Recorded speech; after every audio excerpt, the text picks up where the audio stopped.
Inspired by Borussia Dortmund's code of values to never change their name, badge, colors, to never play their home games outside of Dortmund, and to always prioritize the Bundesliga, we want to reiterate that we also value our fan base and are working on exciting new ways to make it always feel like home.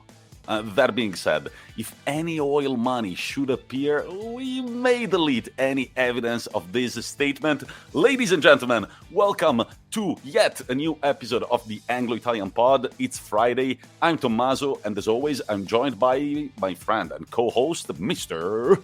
Me, Rory. I'm here again. It's that time. We're ready for the weekend. We're ready to talk about football, Champions League, all of the leagues. Well, two of the leagues. I'm ready. How are you feeling, Tommy? I'm feeling great. Remember to follow us on Twitter at Italian Anglo Pod, on Instagram at Anglo Italian Pod, and to give a cheeky follow to our favorite and one and only sponsor at Sports Club Maps. As Rory said, today we're going to talk about the Champions League, Serie A, and the Premier League previews for the weekend. And then we're going to jump to a very special weekly topic with our friend Luca to take a look at a very special page of Italian football history. Hint, hint, we are going to talk a lot about Inter Milan, and I love it. Rory, how's your week been? Enjoyed the Champions League? How you feeling, bud? Yeah, my week was good. Tuesday, I kind of missed the football because I was out playing football myself. Managed to pick up a war wound from a tackle. Do you know, like when you slide tackle on AstroTurf and then it just cuts your knees up completely? Feels bad. I blocked a. It was like a goal line clearance, I'm going to say, but in midair, I kind of thought this is a bad idea, and now my right knee is just completely shredded. But that's good. I watched the football on Wednesday, and of course today, Tommy, Juventus All or Nothing finally dropped, and I sat and treated myself to watch the first episode, and I cannot wait to watch the rest of it. It's going to be absolute box office, as these All or Nothings always are. I've just seen one clip of Bonucci trying to motivate the teammates in the locker room, and it's not how I expected Bonucci to be when he's motivating the locker room. He just has a very high-pitched voice and not really the attitude of a real leader. He's just like, guys, let's go back in the pitch. We're Juventus. We're going to win this game. That's the only option that we have. I was just like, Bonucci, is that all you can do, you little slimy fuck? I did expect a bit more, but it was more inspiring than Harry Kane's like, all right, guys, what we need to do is win the game and score goals. It was definitely like more inspiring than that. But from the first episode, the first thing that jumped out to me was the signing of Weston McKennie. It's brilliant. Now, the problem with this show is that I'm going to actually start liking some of the Juventus players. So already I like Chiellini, right? I've always liked Chiellini. Now I like him more, just from seeing his personality. And there's a bit where he's kind of trying to eat lunch with Weston McKennie, and he's talking about, oh, we have great food in Italy. You know, do you like pasta? Do you like pizza? And then McKennie just turns around and he's like, yeah, I really like pizza, but do you guys have ranch dressing? You should put ranch dressing all over this pizza. And all the Italian players just look at him. They're like, what are you talking about? What? It's like this huge culture clash straight away.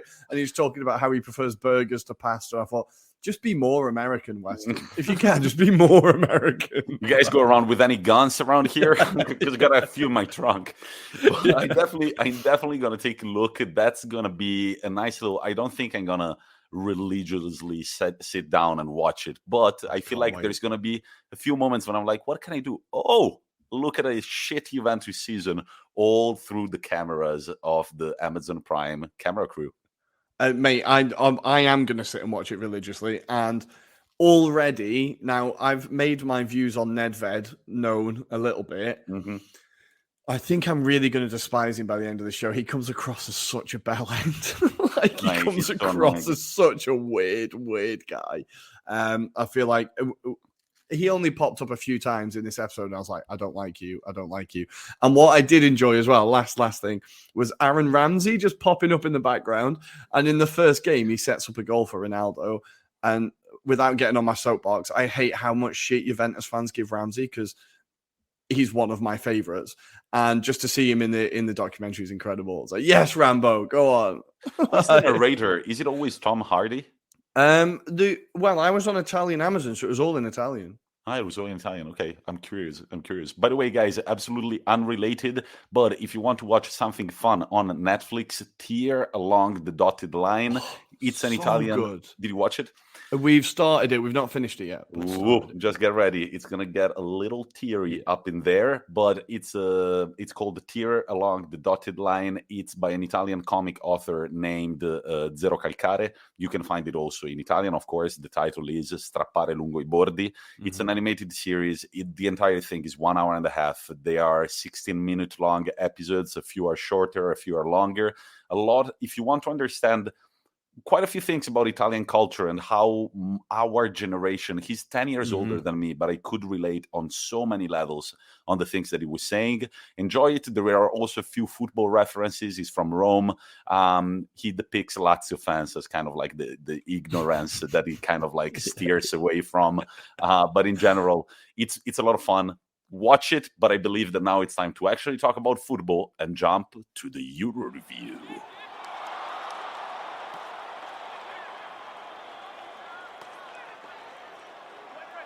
Up and away goes the EuroReview blimp after match day 5 of this year's Champions League. Hell of a lot of talking points. We have so many, and so we decided to kind of go step by step from Group A all the way to Group H. Rory, where do you want to start from? I'm not even going to ask you because I just said it, literally. We're going to start from Group A, where... Let's start from Group A.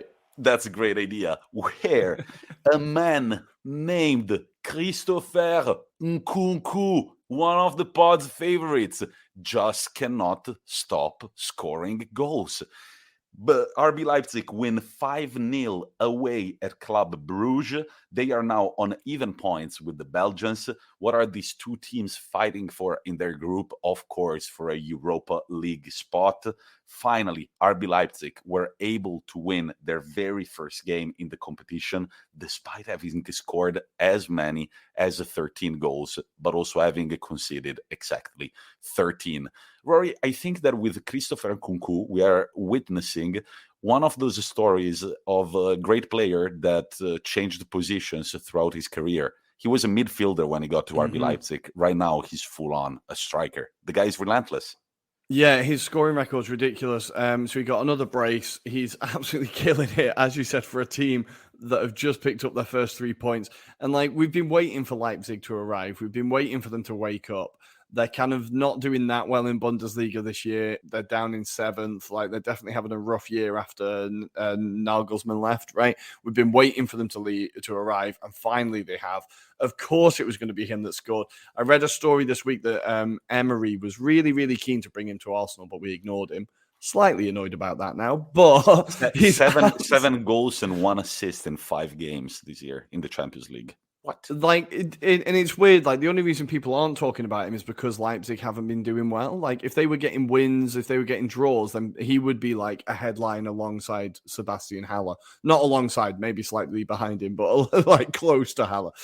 He's having a great season, and another player that's kind of coming off the conveyor belt at Leipzig there. And they find themselves in 3rd, and they're going to be joined by... Well, they could be joined, if they make it, by another German side that we're going to get onto, I'm sure. But I was looking at the Europa League, and it could become quite German team heavy. So Leipzig are currently in 3rd. Wolfsburg can still finish 3rd. And Frankfurt and Leverkusen are currently top of their Europa League groups. And Borussia Dortmund have now basically confirmed Europa League spot. That is going to be a very German-heavy tournament. I think that's quite an interesting... I'm not sure if you ever see that many teams from one country in one competition. Like, true. That's like 6 or 7 teams. Yeah, I was noticing the same thing. Well, this is because the Bundesliga is a highly competitive league, despite having one of the best teams in the world that annihilates the competition completely. The last game for RB Leipzig is, of course, going to be played at their home in Leipzig against Manchester City, while Club Brugge will have to travel to Paris to try and score at least 1 point to try to overtake RB Leipzig. Of course, I can expect kind of a defeat for both teams, and so I can see RB Leipzig going through to the Europa League. For what they have shown on the pitch in this Champions League, I definitely think they deserve it a bit more than the Belgians. But let's move on to the big guns, always in Group A, where we can see Man City first with 12 points and PSG second on 8. Last night, they played each other in Manchester. PSG took the lead at the 50th minute in the second half with Mbappe, but then Sterling and Jesus put a signature on the comeback. Rory, take us through the game. It was a great game. It was a really good game. I feel like the first half, Man City had lots of chances, but PSG managed to take the lead. Mbappe now has scored. There's only 22 players in the Champions League that have scored more than him, and he is 22 years old. I thought it was quite an interesting stat. It was a beautiful night, like beautiful finish. Nutmegged Ederson. He did his nice little kind of arrogant celebration, but then I think it's almost that arrogance that kind of lost them the game, because I do not, in a weird way, I do not envy Pochettino. He has to try and manage Neymar, Mbappe, and Messi. And those three players refusing to track back and refusing to get in, like put a shift in with the defensive work is really what cost PSG the game. Like we know that like when you've got Cancelo and Kyle Walker as your wing backs, there's lots of pace, lots of ability there. You're going to need those two players for them to go past. And there was just no one there. It was leaving the PSG wing backs far too exposed, and City eventually they're going to get those goals. They're going to take their chances, and they were creating lots of chances. City were really, really impressive. PSG now in the last 7 months have lost to Man City more times than they've lost to French teams. They've lost to Man City 3 times and French teams twice. So they must be sick to death of City now. But talking about the wing-backs, Cancelo had another beautiful outside of the foot pass. Unfortunately, it wasn't finished, but it was an incredible pass. And Kyle Walker, I wanted to give Kyle Walker a quick shout out. I feel like he's slightly underrated. People, they talk down how good he is technically and how good he is defensively. But there was a moment where I think it was Mbappe had the ball, and he looked at Kyle Walker and he just didn't even want the foot race. Like Kyle Walker is still rapid, and he did a great job of keeping him quiet. And I think City are just hitting that, like this time of year, they always they start season slow and then they start to hit efficient mode. And I feel like they're just hitting that efficiency. And the other side of Christmas, they're going to be at full pelt. And I think you can just slowly see them starting to hit it now. And PSG just, you can't defend with 7 players in the modern game. You need 11 players to be defending, especially when you're playing one of the best teams on the planet. And I think that's basically what it came down to. For Pochettino, he must be sick to. It's a difficult job managing all those egos, right? Agreed, 100%. This makes it interesting for the other groups because right now, all of a sudden, it's like, either I finish first or second, I will have a chance of drawing either PSG or Man City. But we kind of knew it all along from the beginning. Let's stay in England, but let's move to Group B, where Liverpool overcome their opponent Porto at home with goals. An insane goal by Thiago Alcantara and Salah. They win 2-0 in the second half. They seal the deal. Compared to their opponents in the group, they just walked past it. 5 wins, 0 draws, 0 defeats, 15 goals scored, 5 conceded. What do you think about that Alcantara goal? I saw it so many times, man. I love that the ball just like is in this trajectory, and it could go in that direction until forever. Infinite, really forever. Boom. If there wasn't a goal, it wouldn't have stopped. The angle from behind is absolutely beautiful. But it reminded me of like, you know, when you were a kid at the beach, you used to like try and skim stones and see how many times it would like bounce on the water. It kind of had that weird trajectory where the ball was just kind of skimming off the ground and just it bounced just before the keeper. Really, really beautiful goal. Again, another player that I think people were very quick to be like, oh, guy's a waste of money. What are they doing? This guy's been crap. He really is an absolute Rolls Royce of a player. And Liverpool now have more points than the other 3 teams in their group combined. They have absolutely killed the game. And I think any team that's going to come up against them in the Champions League in the knockout rounds is going to be shitting themselves. The efficiency with which Liverpool get over blips, and how aggressively they do it. They had a blip against Brighton and West Ham, and they go out and win 4-0, 2-0, efficient, bang, done. We're back on track. Forget it. It is that first 11 they've got. I think I said it on our last episode. It's the best first 11 in the Premier League for me. And now they can afford to rest for the last game, right? And it just means they can fight on more fronts. Just really impressive from Liverpool. And in 2 weeks' time, the mighty Reds will travel for the first time in their history to the San Siro. Of course, it's not their first time, but it's their first time playing in the San Siro against AC Milan. It would be Klopp's first time at the San Siro. He said he's already very excited, and it's a very humbling idea. But that game, do you think AC Milan will be able to overcome their opponents after winning in the dying seconds of their match at the Wanda Metropolitano to overcome Atletico Madrid? The goal scorer is, of course, star of the moment, Junior Messias, the guy that you should read the biography of every single day in case you think that it's getting too late in your life. Guess what? He teaches us that it's never too late. Rory, I know that you got emotional when you saw that goal go in. It did really, honestly, the things that affect me emotionally, 90% of the time, is football. But it was his reaction, it was his celebration, and knowing what we know. So I think it was 5 years ago, he was delivering furniture, playing in Serie D for Grozzano, I think it is. He finally got his move to Serie B at 28, plays in Serie A at 29. 30, and it's just this beautiful story of this guy who just, like you said, never gave up on his dreams. And the celebration was beautiful. AC Milan's first win in the Champions League since Tonali was 13 years old. Wow. Incredible. And now AC Milan, all of a sudden, have a bit of a lifeline. Now, you can just pull up your phone and look at the standings. AC Milan are going to be playing Liverpool at home, while Atletico Madrid are going to have to travel to Porto. Now, Atletico Madrid only one win in this group this season, 1 draw and 3 defeats. Things are not looking bright. As things stand, they are even out of the Europa League territory, but this is going to be a hard-fought battle in the last game, or in the last match day, because Porto, 5 points, AC Milan and Atletico both on 4.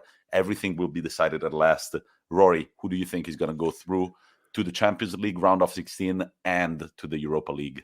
Well, I think it all depends on whether Liverpool play a full-strength team. I think they are going to rest a few players, but then it's whether that makes a difference enough for Milan to win, because we've seen that Liverpool, when they do bring in some of their replacements, they do still manage to win. I think, I'm going to say, oh God, it is tight, isn't it? I'm going to say Milan go through because they get something against Liverpool, and Atletico continue to disappoint. I can see Porto beating Atletico.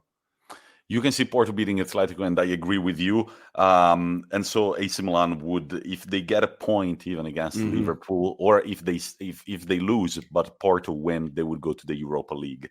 Only time will tell. It's sure nice for AC Milan fans to finally see a win in this Champions League, which is their favorite competition. Now, let's move to Group C, where there is a little storyline that I kind of want to discuss together with you, Rory. There was a player named Erling Haaland. I don't know if you remember him. Ever heard the name? Yeah, somewhere. It feels like I've not heard that name in years. Yeah. You haven't heard that name in years. Now, this young Norwegian man who plays for Borussia Dortmund broke a record in Champions League history. He was the first player ever to score as many as 8 goals in his first 5 games in the competition. Now, this record is overtaken by Mr. Sébastien Haller, who scores as many as 9 in his first ever 5 Champions League games. Now, last night, Ajax were playing away at Besiktas. They went down 1 goal in Istanbul, and it's not pretty when that happens.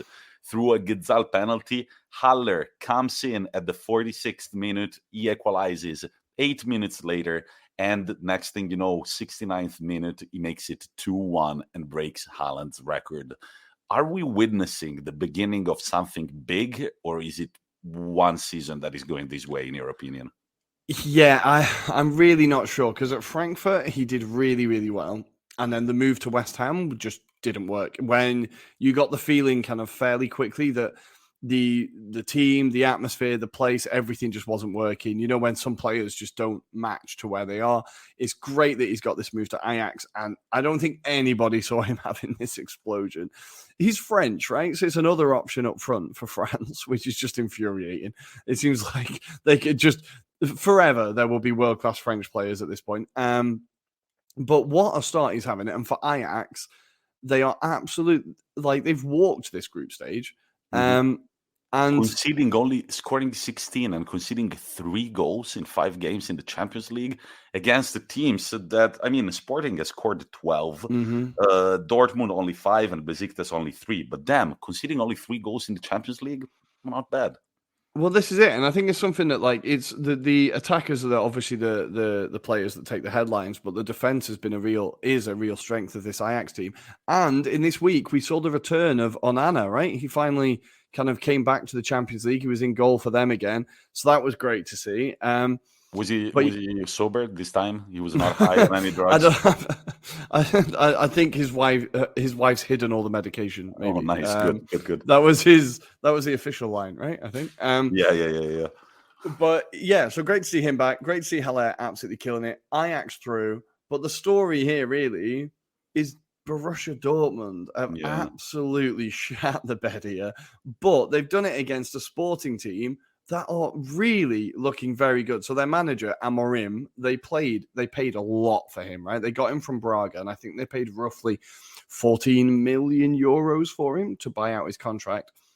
And everyone was a bit kind of questioning it at the time. Well, since taking over, he's ended their 19-year title drought and got them to the knockout round of the Champions League. So he's doing a pretty good job. But we do need to talk about Dortmund and how, like, in the Bundesliga, they are still second, 1 point behind Bayern. So there's like a bit of a title race there at the moment. But the Champions League's definitely not been their focus. And for Marcus Rose, the manager, it just feels like it's not quite happening. I know, obviously, they've had a lot of injuries, right? Haaland, Torgan Hazard. There's a lot of players missing, but I feel like it's been a really disappointing campaign from Dortmund. But maybe being in the Europa League, they would definitely be one of the teams that you would expect to be like semi-finals, final at least, really. Yeah, absolutely. And it's kind of, I don't know, it's strange because it's unprecedented in his brief career until now, but things are not looking so bright in the magical world of Erling Haaland. Not going to the World Cup, now that's official. Eliminated by a very doable Champions League group, and also coping with an injury that has now kept him outside of the football pitch for quite some time. I don't know exactly how much, but I want to say like the best part of a month almost. I think it's going to be like it's going to be the new year before he plays again, I think. Yeah, so things are not looking so bright for Haaland, but hopefully Borussia Dortmund will be able to make a statement in the Europa League. Let's move on to Group D, where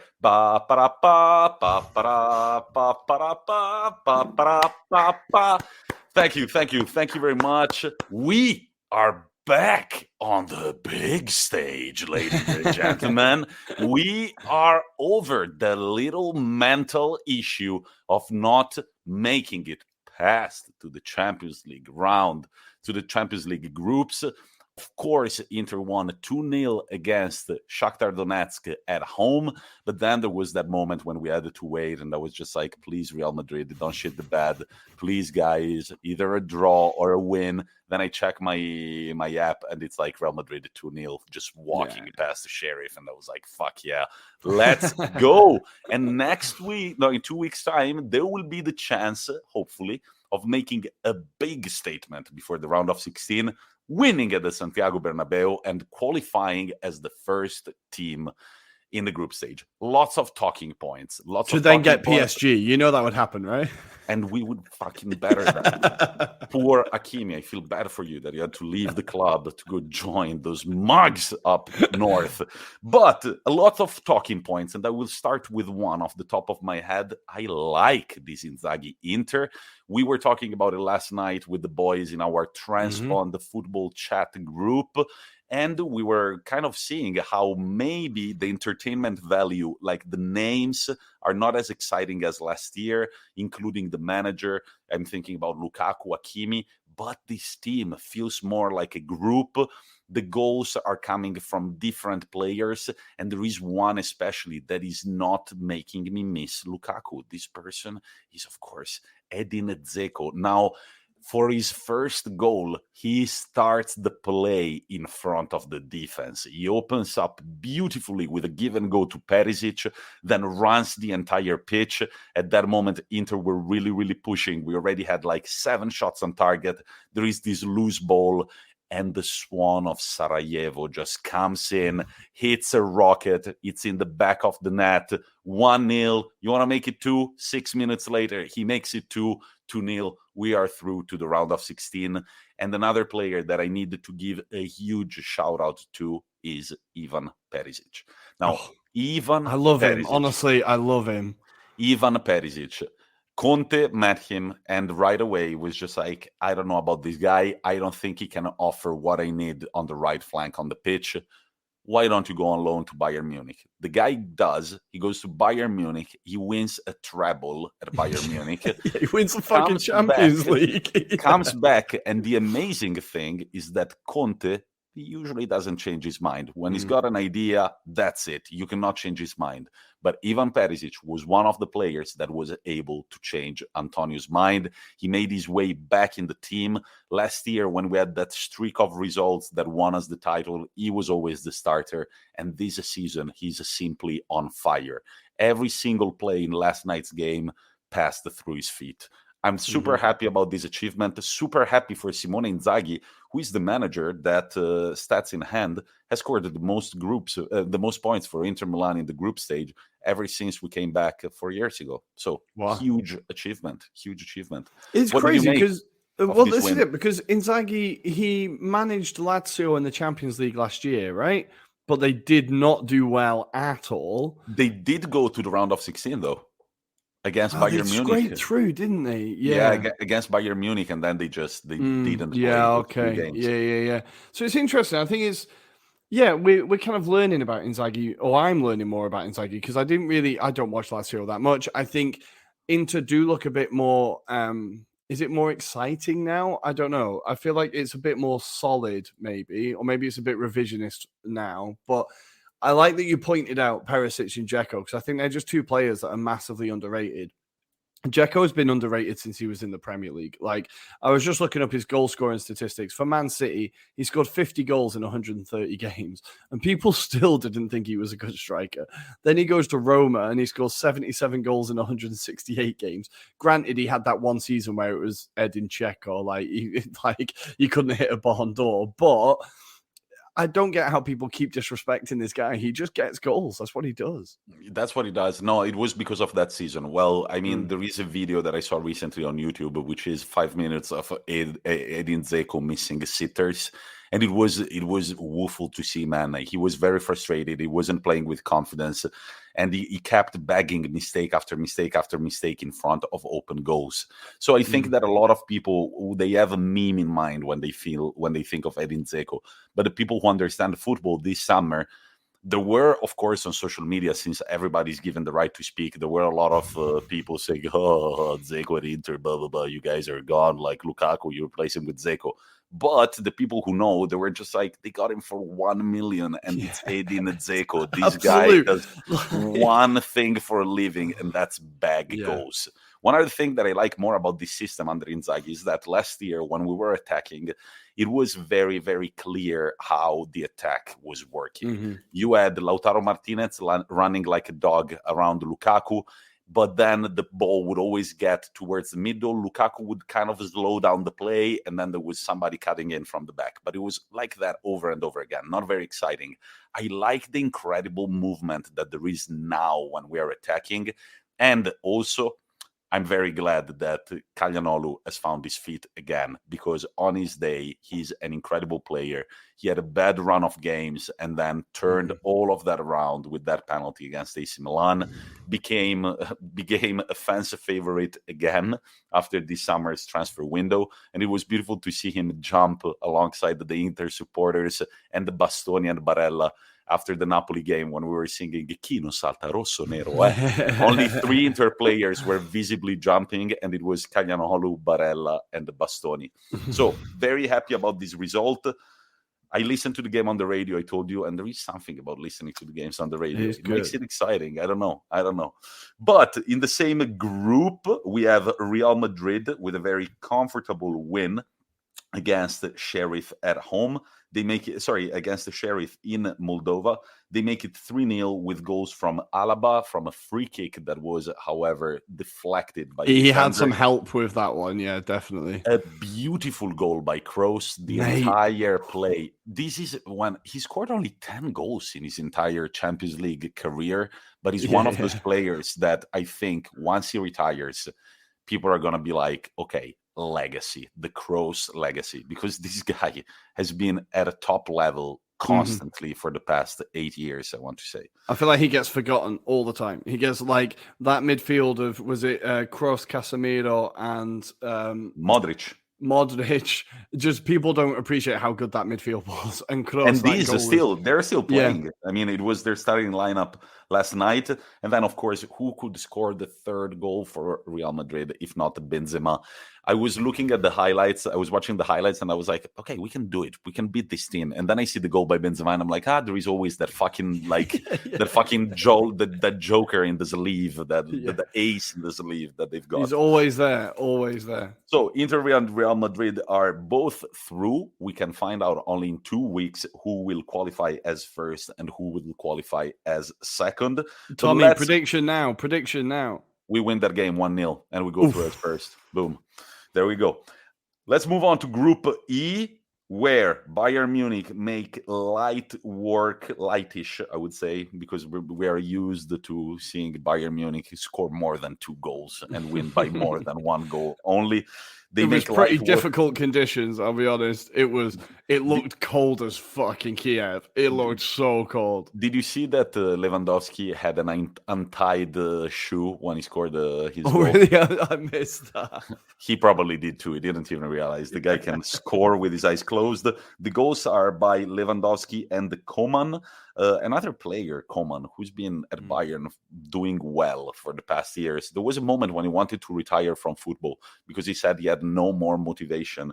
I guess that could happen when you play for Bayern Munich. Well, also, I think he has the record, hasn't he? Now, I need to check this. I think he's won the league title every year of his career. So he won it at Juventus, PSG, and Bayern, right? Yeah. It's a pretty good career, but that Lewandowski goal was a bicycle kick as well. We need to reference that, Tommy. It was Sorry, beautiful bicycle kick. With an untied shoe, just to top it off. And towards the end, though, Kiev came into it and had a few chances, and Bayern Munich, Neuer made a few mistakes. I think the ice and the cold was getting to him a little bit, but Bayern Munich, obviously efficient as fuck, and just got the job done. 2-1 win. Easy. The other team struggled a little bit more. But the big question is the following. Are Bayern Munich going to play full speed in 2 weeks' time against Barcelona, or are they going to kind of play the reserves and let them try and go through? What do you think? I think Bayern don't have an off switch. I don't think they even consider it. I think they're just like... I think they are not capable of turning off the switch. They don't know how it works. What do you mean play badly? They played a full-strength team in the DFB Pokal when they got beaten 5-0 or whatever it was. I was like, this is going to be a B team. Oh, no, that's the first 11. Okay, right. Like, they don't put out B teams. They just put out the first 11 and go, you play for this club, you play for this club. And for Barcelona... that is not a good sign because it has been a slow start for Xavi. They scraped undeservedly a 1-0 win against Espanyol in his first game, and then they laboured to a 0-0 draw against Benfica, a game in which, if it wasn't for Seferovic only being able to score for Switzerland, they would have lost 1-0. Seferovic missed an open goal that in the last minute that honestly beggars belief. It was unbelievable. definitely a slow start for Xavi. I saw a great picture of him. It was like, what was it, 5 years at Al Sadd, and he looks young, he's happy, he's smiling. It's like 18 days at Barcelona. He's just grey, po-faced, like miserable. It's like, oh, Xavi, you've got a big job on your hands there. You've got a big job. My favorite thing of the Barcelona-Benfica game was Araujo for Barcelona. Araujo scoring the winner at the 86th minute. He proceeds to celebrate, sliding into the pitch, injures himself, and as the medics come on, there is a VAR check and the goal is disallowed. And I was just like, yes, Barcelona, that's what you deserve. You're in the mud. You're in the mud. In the mud. And you see the guy just like already feels like an idiot because he got injured, but then he sees his goal disallowed. Now, Benfica need to win against the Dynamo Kiev in 2 weeks' time. They drew their game against them in the first fixture, 0-0. This time around, they need to win it and hope that Bayern Munich will go full speed against Barcelona, and I think they will. How funny would it be to see Barcelona in the Europa League? I'm waiting for that. I would be so glad. For once, I'm glad that Arsenal aren't in the Europa League, because we've been knocked out of the Champions League enough by Barcelona. I couldn't face being knocked out of the Europa League by Barcelona. So I'm glad we're not in it this year. And then we move on to Group F, where there might as well have been the game of the week. Young Boys, the least appealing name in world football, score 3 goals against Atalanta, but so do the Nerazzurri from Bergamo. It's a 3-3 draw. As our friend Reed rightfully observed, it could have easily been 5-5 or 6-6. It was an incredible game, full of entertainment value. But where does this leave Atalanta? Atalanta are currently third in 6 points, and Young Boys are last on 4. In 2 weeks' time, Atalanta are going to play Villarreal, and if they want to go through, they need to win that game and overtake the Spaniards, who are sitting second at 7 points. Now, about this game, I will ask you too, Rory, what was your favorite goal? But for me, there is nothing better than the Muriel free kick. The guy is subbed in, Cop Miners is ready to take the free kick, and you see Muriel just walks to him, taps on his shoulder, and says, I'll take it. And Cop Miners says, oh, okay, you're in. He goes away, and he puts it to the near post and makes it 3-3. The first ball, he hadn't even touched the ball before that. He just the ball was already set down. He just took a step back, boom, goal in. Great news for Tommaso and his fantasy football team. Muriel is back. What was your favorite goal, Roy? It was a beautiful goal. I'm going to say the second one from Atalanta. Was it Pasalic who scored it? No, Palomino. Palomino was a beautiful goal. Absolute thunderbolt from what I remember. Just smashes it. Thought that was a great goal. Hefty, I believe, for Young Boys. The third goal. Man, he just ball on his feet, just progresses towards Atalanta's box and just rocks it in the net. That was beautiful as well. Why can't Atalanta keep hold of a lead? Why can't they do it? I don't know. I have no idea, but every game they're winning, and you're like, well, that's not going to last long. We can see it on the horizon, like the helicopter coming over the horizon. You're like, oh, here it is. Yeah. It's ridiculous. Do you think they have a chance of going through? I think they still they have a shout, but they need things to go their way, right? They're playing Villarreal last game. That's a big game. And their calendar is not looking pretty. Juventus away, Venezia at home, Napoli away, and Villarreal. These all in the space of 2 weeks. So definitely deciding days for the Bergamaschi. But what we do know is that Emery actually wants to be in the Europa League. So Villarreal are going to get that 3rd place because Emery just wants that Europa League thing. That is his competition, man. Forgot Except about when he's at Arsenal. He was seen celebrating last night after 2 nights ago after the defeat to Manchester United. One step closer to the objective, boys. Yeah. But Rory, I just think that we need to do it. We don't have the time in this episode, but we need to have an Oli special because this guy gave us so much entertainment. And now he's gone, and we kind of just said Oli's gone in the previous pod, but we needed to work on a nice epitaph and thank him for all the times that he's made us giggle and everything. He's gone. Seeing Manchester United with Fletcher on the sideline, it's not the same thing. Do you miss Oli? Yeah, because now it looks like United are getting Ralph Rangnick and getting their shit together, and that Ouch. terrifies nothing terrifies me more. Like, nothing terrifies me more. Honestly, I feel like Ollie has been like, Fred, for the first goal, Fred actually presses someone for the first time this season, I think, forces a mistake for Ronaldo to score, and then Sancho finally gets his first goal for the club after Van der Beek scores in Ollie's final game. I think Ollie must just be going, you bastards, could you not have done this a little bit earlier? Why did you wait for me, for the nails to be in my coffin before you did anything? But United get a 2-0 win. They're on their way. This weekend, they've got a really difficult fixture. We're going to get onto it. We'll see if this new interim manager bounce will actually take them, how far it will bounce them. But they should be beating Villarreal, really, but it's still a very good win. I think I didn't watch the game, but it all came in the dying minutes of the match. And if it wasn't for a bad pass by the Villarreal goalkeeper, maybe Manchester United wouldn't have gotten the win. But also, it was. From what I saw, the whole game they were pretty pedestrian, and then that mistake. But Fred forced the mistake, right? It was a bad pass, but Fred was there to put the pressure on, got the mistake, and Ronaldo's always going to put those away. So fortunate as ever for United. They always seem to. I'm sticking with my thesis of United are the luckiest team in the world. They're just the luckiest. I have to say one thing that I found very funny. My friend Leroy, he's discovered the magical world of betting until he also breaks his hand punching a wall one day in the future. But he's been on a tear ever since this summer. He's been betting like crazy. He bets on everything and anything. And it was like I was on a break at work, and I kind of looked at the live games, and I saw Villarreal, Manchester United 0-0 at the 75th. And I was just like, I'll check in 20 euros on a Ronaldo goal. 3 minutes later, checks his phone and Ronaldo scores.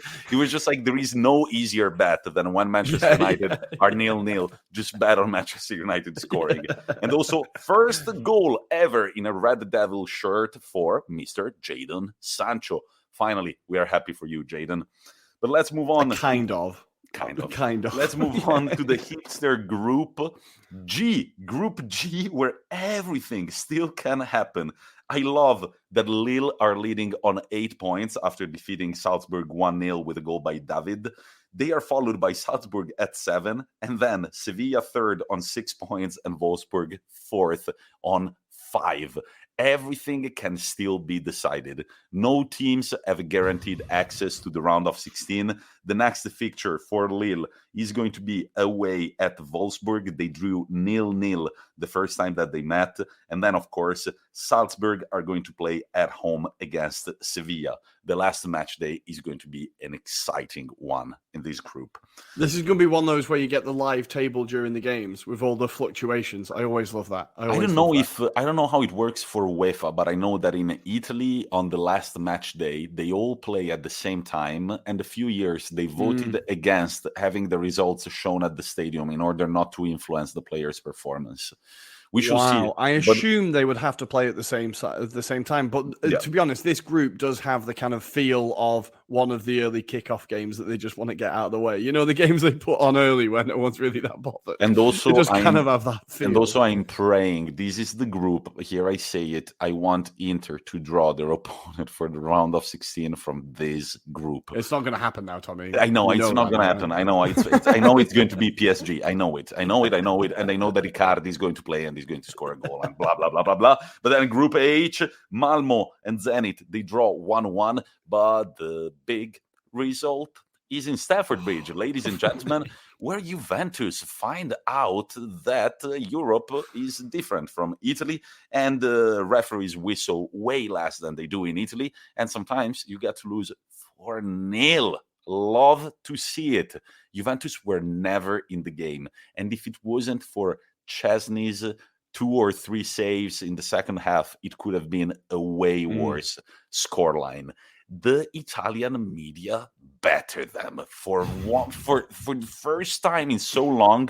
I kind of saw that the narrative was like, these guys are embarrassing, and I love it. Did you watch the game? I saw parts of it, and it wasn't pretty. It was not pretty. I feel like I saw a great meme that was like, the meme of like, is that guy just sat still? It's like, my guy hasn't moved for 45 minutes.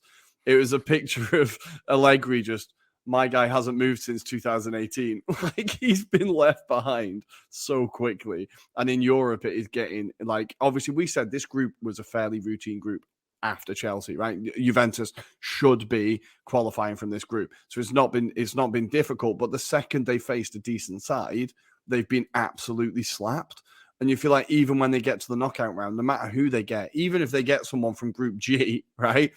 And that sounds harsh. Those teams aren't bad teams. What I'm trying to say is, even if they get someone of the, in quotes, easiest draws, I would not fancy their chances. They're not doing well in Serie A. They're doing worse in Europe. And 4-0 is embarrassing. That's embarrassing. And let's not, this is their only 4-0 loss over the past 6 years. They've had two, one against Roma and one against Chelsea the other night. What I think is interesting is that Juventus were kicked out of the Champions League respectively by Porto last year and the year before by Lyon.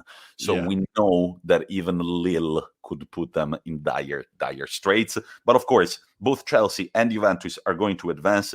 Juventus are going to take on Malmo at home on the last match day, while Chelsea are going to travel to Russia to play against Zenit St. Petersburg. I believe Chelsea are going to finish top. Yes, Rory? Yes, undoubtedly. I think they definitely will. But we need to talk about Chelsea as well. Like, this was a hell of a performance from them. Their defenders, again, coming up key. That save on the line. That clearance on the line. But Reece James gets another goal. Chalobah gets the opening goal. Their defenders cannot stop scoring. It's a bit ridiculous.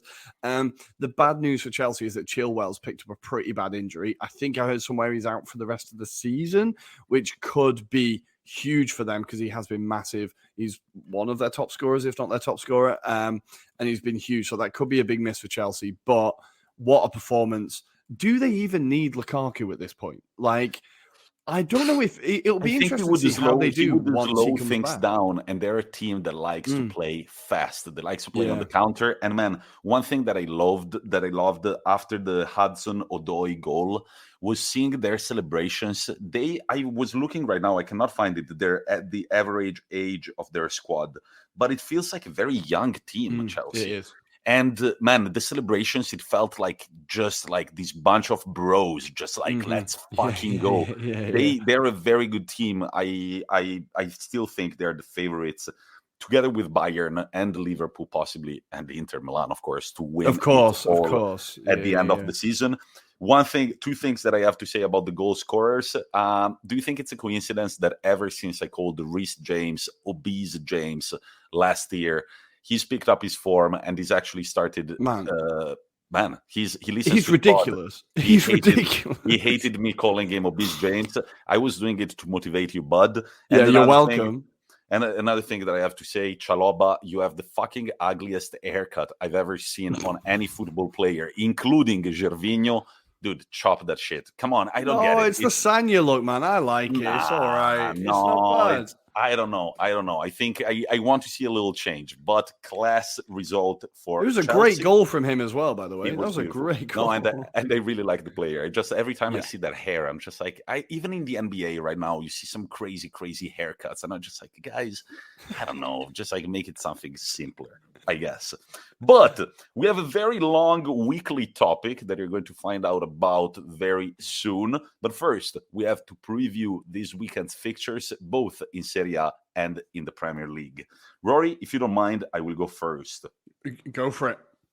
Serie A. My fantasy football squad is absolutely depleted.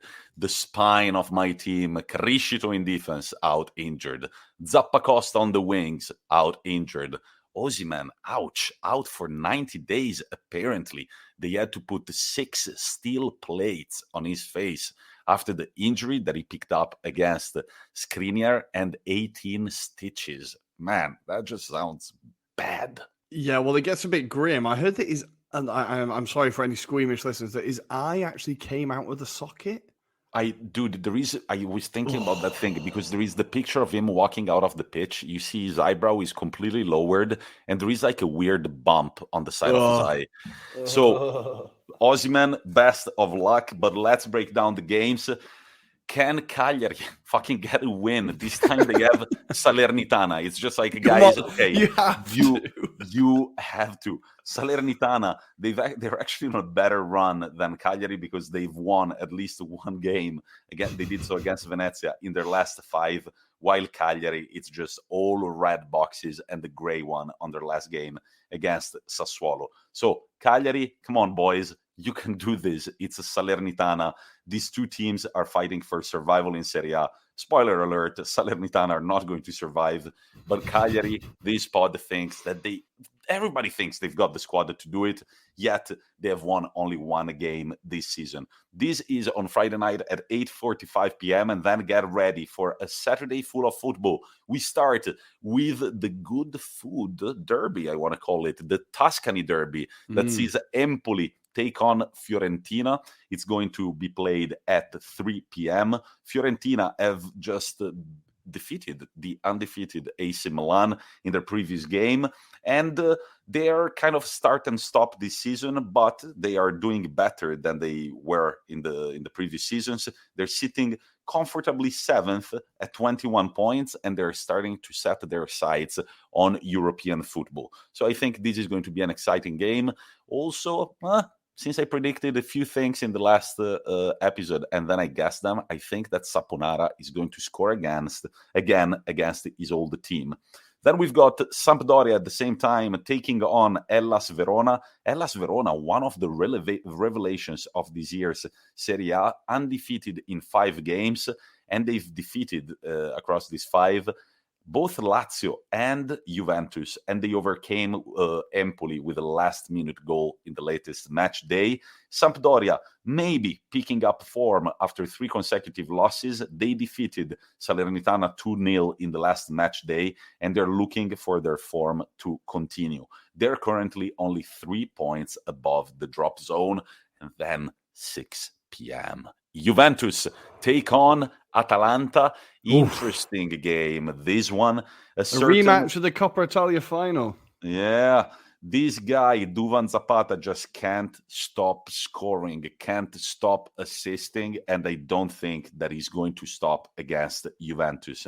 Juventus come from a defeat, of course, that we just talked about at Stamford Bridge. Before that, 2 consecutive wins in Serie A, 2-0 against Lazio and 1-0 against Fiorentina. Atalanta drew against Young Boys, but before that, 2 consecutive wins against Cagliari and Spezia. It's going to be an interesting game.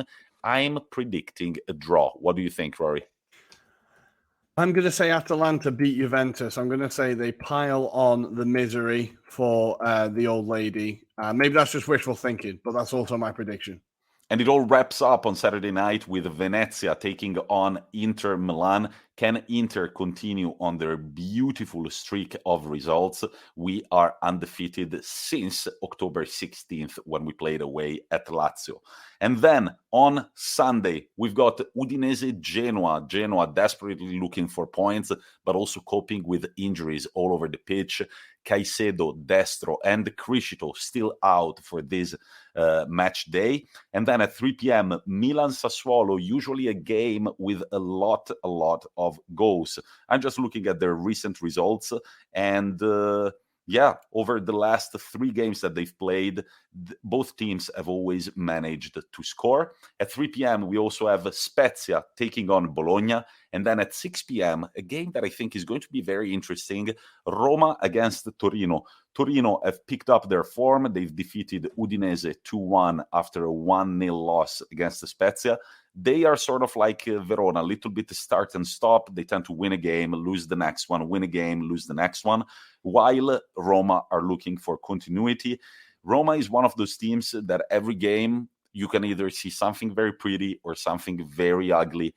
Right now, it seems like they are on the beautiful train, so hopefully that keeps going. And then Maurizio Sarri travels back to Napoli. He did so last year and lost against Napoli on the Juventus bench. This time he will be sitting on the bench of the Bianco Celesti. Napoli still table leaders together with AC Milan, but this time without their top goal scorer, Victor Osimhen. Let's also remember that Napoli just picked up a loss in the Europa League against Spartak Moscow, 2-1, and apparently it was not a pretty game. So hopefully for them, they can turn their luck around in Serie A, but hopefully for Inter, they don't, because we're only 4 points behind, looming in the horizon like a hungry shark. And I think we are ready to jump to the Premier League. The Premier League, well, it all kicks off with the greatest team in the world. It gets kicked off. It gets kicked off. That works. It gets kicked off. Yeah. Yeah, it's a passive. Yeah, it gets in the passive. Off. Exactly. There we go. It is kicked off by some hot teacher chat there for you listeners. It all gets kicked off by. I'm sticking with it. Arsenal taking on Newcastle on Saturday at 1:30. We need to get this Liverpool defeat out of our heads very quickly. And we need to do it. We have to do it against the Newcastle team that are still looking for their first win of the season. It's looking very grim at St. James's Park if you're not looking at the bank balance. And hopefully Arsenal can pile on the misery. I'm going to be a little bit confident here and say we should really do that. Then on Saturday, that is followed by Liverpool taking on Southampton in the first of the 3:00 kickoffs. Southampton used to be Liverpool's feeder team, not so much now, but Southampton have been struggling a little bit. Liverpool, we've seen them back on the horse now, back on form. I reckon Liverpool should get all 3 points here, despite Southampton recently improving. Then another 3:00 kickoff on Saturday. We have Norwich. 2 wins in a row for the Canaries. Can they make it 3 in a row as they take on one of the surprise packages of the season and still going under the radar? They take on Wolves. Wolves are currently in 6th place, 3 wins in their last 5. We've talked about Hwang, great signing. Their manager Lager is doing a great job. Nobody's really talking about them, but they're causing a lot of problems. Norwich, on the other hand, like I said, won their last game, were the first of Dean Smith's games in charge. It's all looking quite tight down there at the bottom, so 3 points would draw them level with Leeds United in 17th place, so a big game here. I'm still going to say Wolves get the job done. Another 3:00 kickoff we have is Crystal Palace taking on Aston Villa. Aston Villa again getting their first win in a while in Steven Gerrard's first game in charge. They're down in 15th, and they're taking on Palace, who find themselves up in 10th. Unbeaten in 5, 2 wins in their last 5, and Patrick Vieira really enjoying life up there. I'm never going to get bored of saying Patrick Vieira doing a very good job. Love to see it. Aston Villa, they need to keep this form going. They'd obviously lost their last 4 before Gerrard took over, so they need to keep their form going. I think this could be a pretty good game. Both teams have been involved in high-scoring games recently, so that could be one to keep an eye on. Then we have... Off the top of your head, any famous Gerrard Vieira fights? No? Oh, I feel like maybe they disagreed a few times. I feel like there was definitely a few feisty Liverpool Arsenal games. One is kind of coming to my mind now. Maybe Vieira and Gerrard did have a bit of a scrap, but obviously with Vieira, I just see him and Keane fighting. Like Keane was his main enemy. Gerrard was just to the side, I think. Yeah, right. Sorry for the interruption. I was just no. It's a good point. But yeah, two of the Premier League's greatest ever midfielders.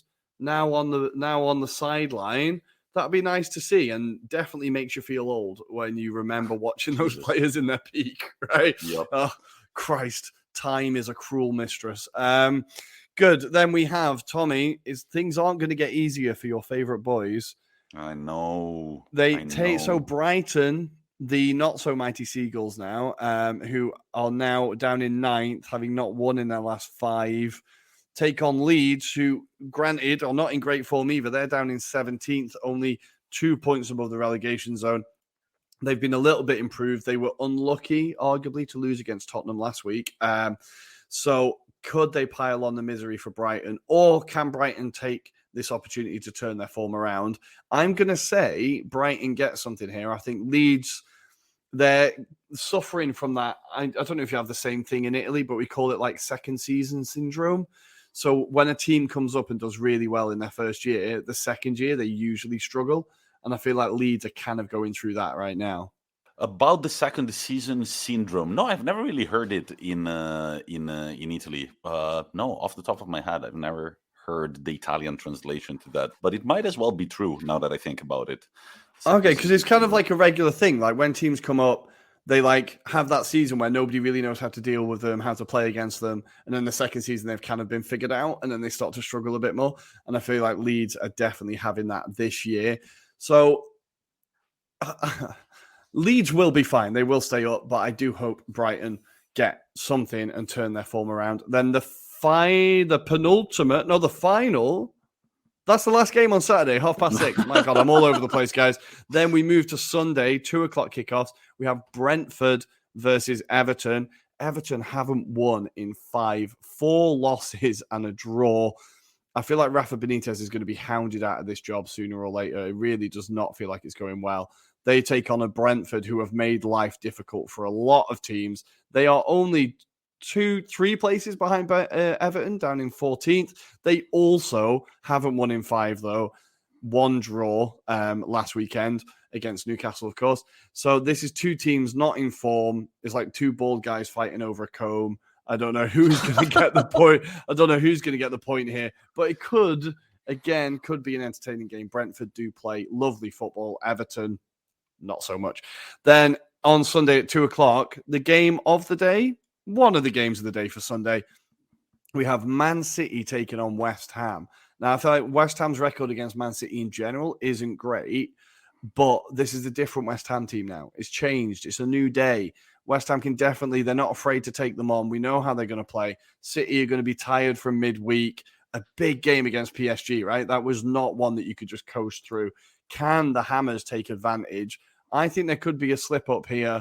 And West Ham could get a draw, but then would you really be surprised if City slapped them 4-0? Not really. No, I think that could be a really entertaining game.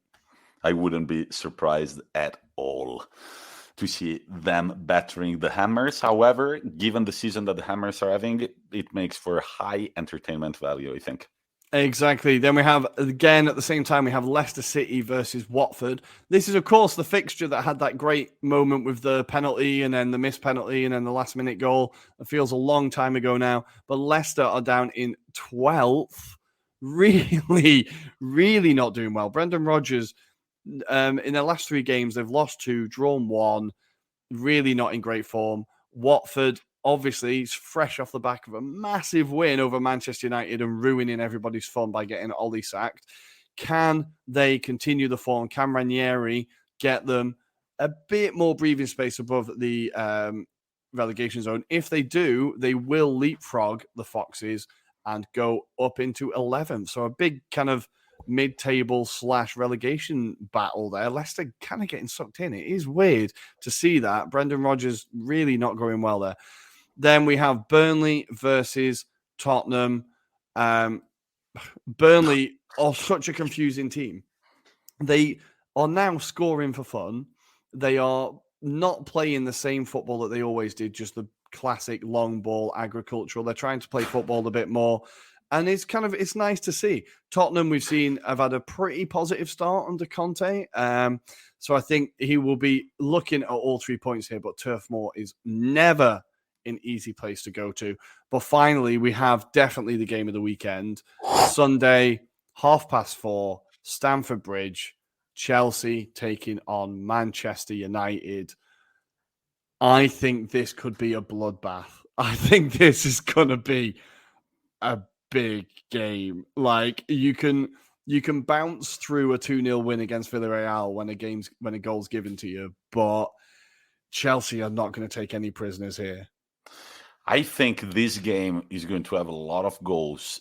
And if I was a betting man, I would bet on Chelsea either winning or drawing, because I can see Manchester United making a bit of when there is a new manager, you make 2 good results in a row, and then people start singing David is at the wheel and all that type of stuff. So I think that they might as well get a point here. But again, out of 17 games across the Premier League and the Champions League, you know how many goals Chelsea have conceded? 3? No, 5? 5 total goals in 17 games. So good luck bagging that one. Cristiano Ronaldo. I don't think it's going to be that easy. Yeah, I think this could be one where it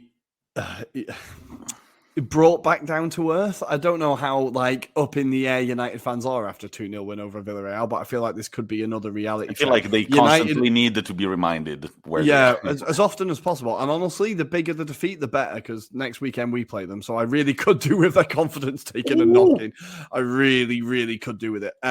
So I think this is going to be, it could be ugly for United. But again, as always with United, if they win, you wouldn't be surprised. But I feel like it would be just a slap in the face to Ollie if they go to the Stamford Bridge and get a win now. If I was Ollie, I'd be suing them for malpractice or something. You have not done your job. 100%. Yeah. But that's our weekend. That's our weekend. That's our weekend of football across Serie A and the Premier League. Now it's time to jump to our weekly topic. We are joined by friend Luca, and we're going to talk about, just listen on, right? Let's do it.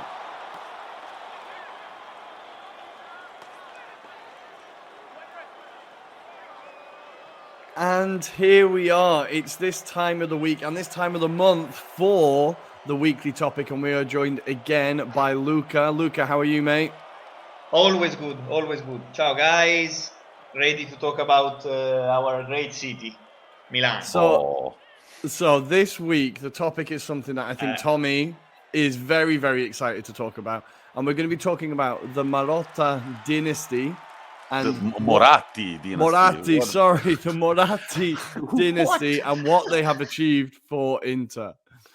Definitely. So I was kind of happy. I was actually very, very happy when Luca came through with the idea of talking about what we think is the only dynasty. If we're wrong, you guys can slide into our DMs. The only father-son dynasty to win as many as 3 Champions Leagues.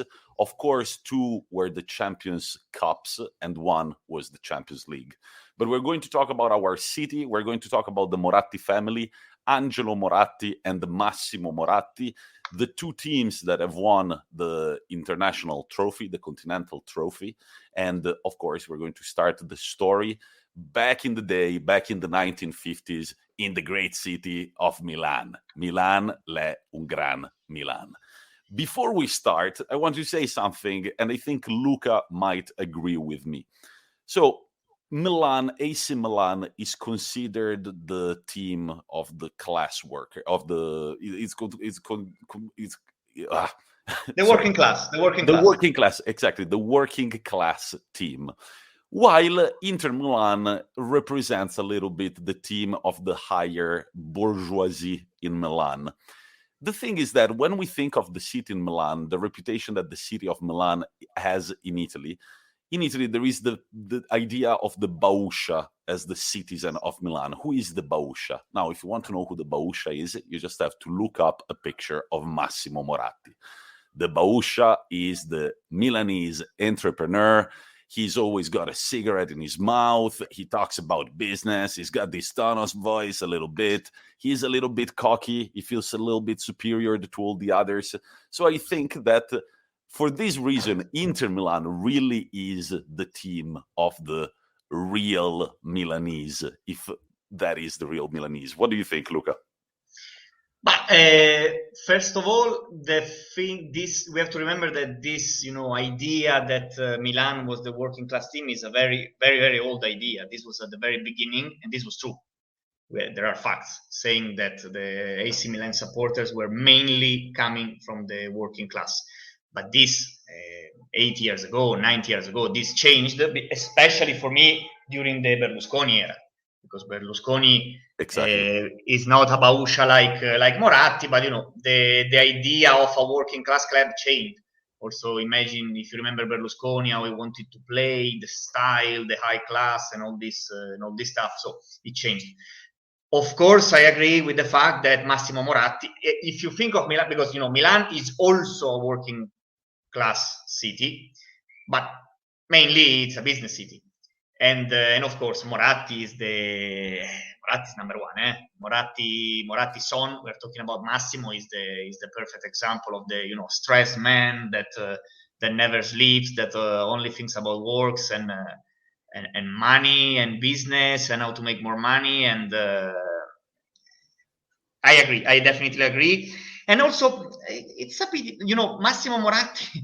Massimo Moratti is funny because if you talk with people in general, there is this idea that Massimo Moratti was not a successful man.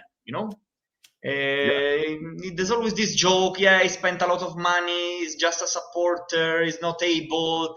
He could have won this and that. In my opinion, it's not exactly like this. It's not 100% true. Of course, we will see. He could have won more concerning football, but of course, it's not a failure. There was a bit the legend, and then I know Rory has a question, but there is a bit the rumor that we will see what area of business the Moratti family specialized in. But there is the feeling that he was given Inter as a bit of a toy because he was the least smart of the family, and so they were like, let's give him this little thing, this little treat to take care of, and we take care of the real business. But Rory, what did you want to ask? Well, that almost starts to answer my question. So I was going to say, for our English listeners, maybe they're not quite sure of who the Moratti family are. Where did they get their money? How did they manage to take over the club? And was it just a present to his son? Because I wish my dad had given me something like that, I'll be honest. No. The time space between the father presidents and the son is very, very huge. Mm-hmm. So there is an ocean of things that happen in between. So it was just the son, the Massimo, that had this idea to buy again the team. So there was this space in between the two. But we will see. Yeah, we will see. But Tom is right. If you think of Moratti in Italy, was always like, there is this, this idea that he was using, because he's a supporter. That's the first thing. He was the owner, but he's also the first supporter. He still says he's the first supporter. And I think he still helps, in a way. There is still this, when a president or when a coach or when someone inside the club needs help, they call him. And he tells what to do, how to do. So he's still there, he's present. So this is, again, if you think, for me at least, if you think of Inter Milan, you think of a family more than AC Milan. This for sure. The way that he treated some players. If you talk to some player like Ronaldo, he's always grateful. So he always saying that without Moratti, he could have stopped playing. And many Adriano, the list is long. But so let's go back to the very beginnings. Let's go to when Angelo Moratti, who was born in 1909 in Somma Lombardo in Italy, he starts making the first moves in the world of business. And we're going to find out that the business is oil, the black gold, of course. Classic. Ladies and gentlemen. Are you the original oil club? Is this what it is? The original petrodollars? Yeah, definitely the original petrodollars in Italy are from the Moratti family. So, Luca, do you want to tell our listeners how the adventure started? Yeah, let's start with Angelo Moratti, which is the father. Just to be precise and short, Angelo Moratti is one of the most important men and businessmen in the history of Milan, in the recent history of Milan. There is no doubt. Imagine that the square outside the stadium is recently named Piazzale Angelo Moratti. So it's not something that you obtain, by chance. So Angelo Moratti maybe is not as bausch as the son, but he was the typical businessman. Imagine Italy after World War II. So imagine a country completely damaged and destroyed by the war, a war that they lost. So a place of magic, where there were, in the sense that everything was like Far West, everything was possible. And Angelo Moratti is the typical man from Milan. Imagine that the father, if I'm not wrong, was a pharmacist in Piazzale Fontana, next to Duomo. So already an iconic place. It's someone like this cannot have a marginal story. A man like this, for me. So exactly, he was very clever, and he started his business in petroleum, as you said.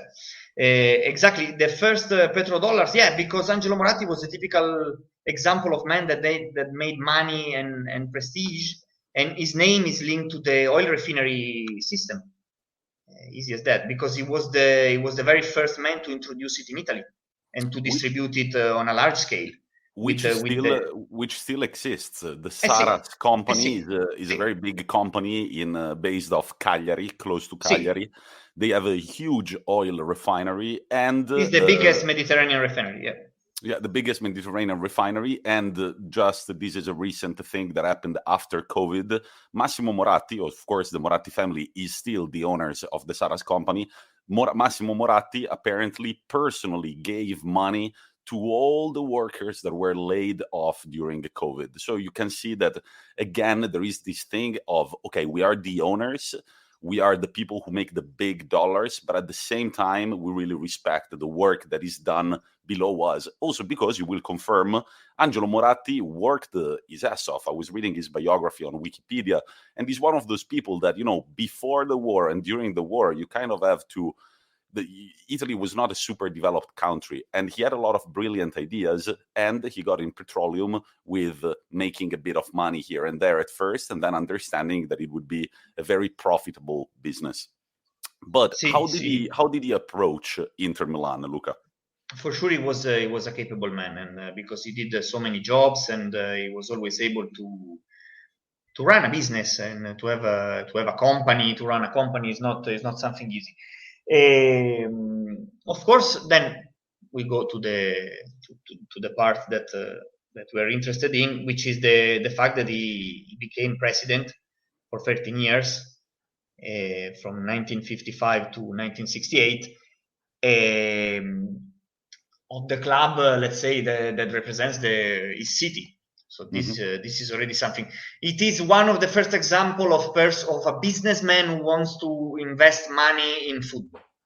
He saw that football was another possibility, another chance to make more money. Let's say brutally, to invest his money and to have a profit. Being also a supporter, because of course he was a Inter Milan supporter and one of the most representative men of the history of this club. So we go in detail to what he did for this club, because this team during those years is also known as Grande Inter. Oh yes, Grande Inter, which is like Grande Torino, if you know the story of the Grande Torino. So is this team Grande means like powerful, we can translate powerful, strong Inter, or whatever you want. Great. Great. Because it gives the idea of again a great team who won a lot and who will be remembered forever. But again, as I said, even if you go to Milan and you talk to people, this Grande Inter, it's mainly, in my opinion, it's mainly forgotten. Young people, they don't know the story, they don't know the years, they don't know the people. It's something if you go to a bar and you meet an old man, they know. But if you talk to young people, Angelo Moratti, it's something a bit forbidden. This, I think, mainly because I don't know why it happened this, but maybe because AC Milan was so successful in Champions League, so everyone forgot what was done before. Yeah, it can be. They kind of stole the limelight a little bit in Europe, because they played so many finals and they won so many Champions League. But this is a story to remember, because it's true that AC Milan was the first Italian team to win the Champions League, but we will see that Inter Milan in those years was probably. Of course, we're marking the difference between the Champions Cup and the Champions League, which came in the 1990s with the reform of the format. And so when Moratti purchased, he became president and owner of Inter Milan. Milan were quite a successful team in Italy. They had won as many as 7 league titles and 1 Coppa Italia. But that was it. At European level, they were a force, of course. They were playing, they were competing at a high level, but they had never won the silverware. They had never won the Champions Cup. And here comes a new president, a new owner with very clear ideas and a great manager. Because when we think about Grande Inter, we think of another household name. HH, that for once doesn't mean anything related to Nazism or fascism, but it relates I've just to... seen Buffon's ears have perked up somewhere. Yeah. I don't know. Buffon all of a sudden was like, did you say HH? Did you say 88? No, we're talking about Helenio Herrera, nicknamed El Mago, the magician. Right, Luca? See, Helenio Herrera is the... Sometimes when you think about this period, probably the name is even more important than the one of Angelo Moratti, because Helenio Herrera is the myth, is the symbol of this great team. Named Il Mago, honestly, I never understood why, because we will see that team, it was super strong, but it was not exactly, calcio champagne. So I think it was mainly for the results he got. Well, this is, and I could be wrong here, this could be where the kind of Catenaccio was coined or created, right? Was that under Herrera? Exactly. It was not created by Inter Milan, because it was created, believe it or not, by Salernitana. But the maximum, the maximum expression of Catenaccio, which, by the way, wherever you go now and you say you are from Italy and you talk about football, they all name Catenaccio. In each country I've been, still there is this name on everyone's mouth, Catenaccio. So, but it's good. It means that they did something good. But otherwise, no one will remember, no? So, I'll tell you one thing. When I tell people I'm from England, they don't instantly talk about a football tactic that sums up football from England. So you've done better than England already by, you've got that trademark. Let's say that Inter Milan were the first successful team that made use of the Catenaccio, the first international, the team that made the Catenaccio international. What is the idea behind the Catenaccio, Luca? Very easy. Very easy to tell and easy to practice. Catenaccio basically means that you never concede a goal, and when you have a few chances, you score a goal. So very strong defense, very difficult to penetrate, and if you have two chances during a match, maybe you score 1 or 2 goals, and by doing this, you win. Which, if you say it now, of course, is a bit like, but if you think 60 years ago, it was something a bit revolutionary, because it was difficult to play against, and we will see, especially in one of the 2 finals that they won, that was something revolutionary. So under Moratti and Herrera, Inter would win the Grande Inter. I'm talking about this sort of like team that has a reputation of its own. Inter would win 3 league titles in 1963, 65, and 66. 2 back-to-back Champions Cups, 1964 and 1965, and the international and 2 international cups, 1964 and 1965. So we are going to focus on the international competition, because we want to highlight the fact that this is the only legacy father and son that was able to win 2 international continental trophies.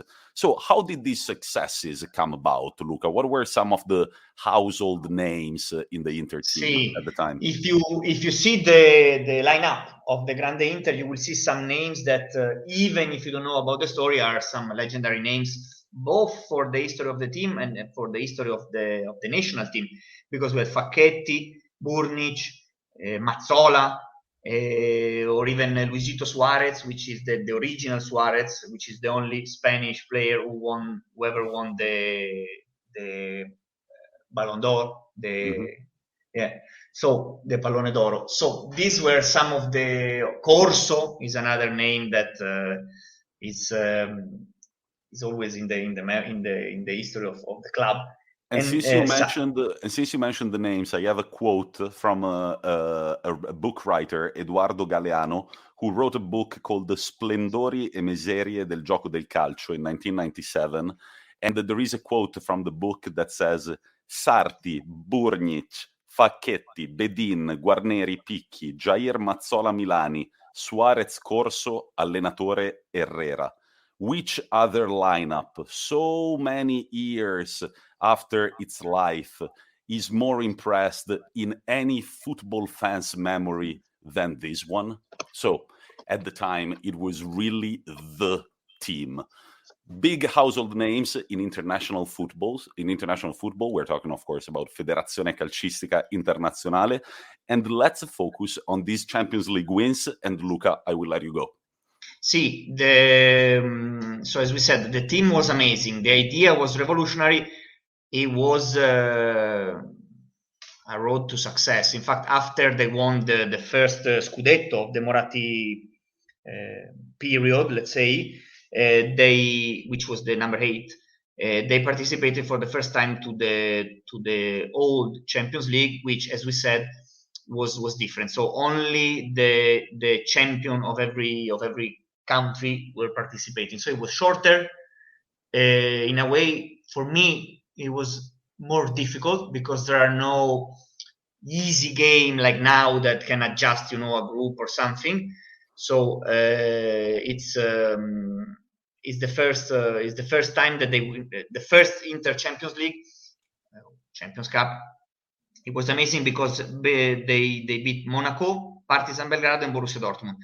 They were all defeated by Inter Milan, and we arrived to the final, which was played in Vienna against Real Madrid. Now, Real Madrid of that time is still now one of the best team ever existed in the history of football.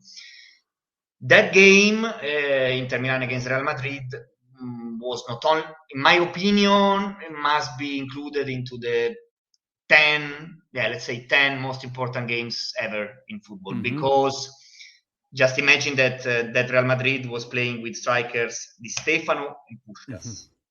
I repeat, Di Stefano and Puskás. So exactly. So to win against that team, it's something legendary, and it's a pity that I repeat, if you ask people now, they don't know.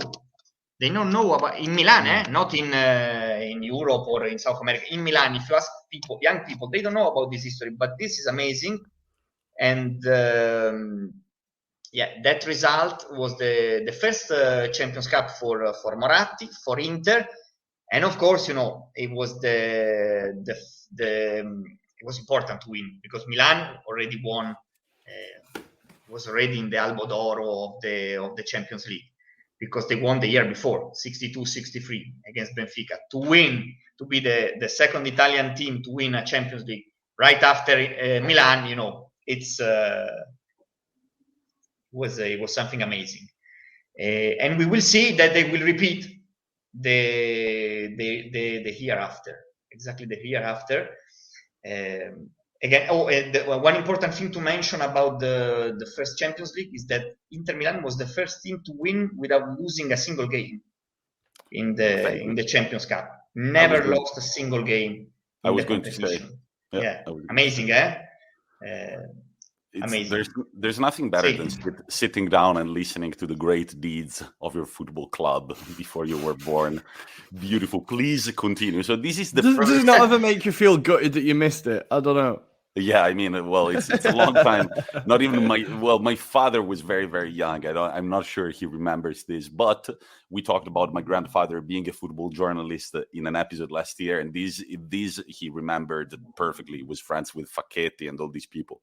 But let's go to the second success, back-to-back Champions League wins for Inter Milan. We have to say that the next year they win again the Scudetto. And it's a very important year because it was the only time in history that we had the spareggio Scudetto. It means it's a final to decide who will win, and it was Inter against Bologna. So it's a memory of the past. It's the only spareggio Scudetto of the history of Italian football. They played in Rome, and Inter won 2-0. So why did it end up as a playoff? Was it just level on points, level on goals, and then? At that time there was no. It's not like now that when you arrive at the same level at the end of the year, you decide with the goal score or with the difference. So it was just like another game. Okay. It happened many times. Okay. Italy, if you remember, when in '68 when Italy did the final of the Euro Cup, they drew. and they repeated. So it was not something strange at that time. Basically, because they had no rules. There was no options. So there was no record keeping. Exactly. Sure. So the next year, tell me.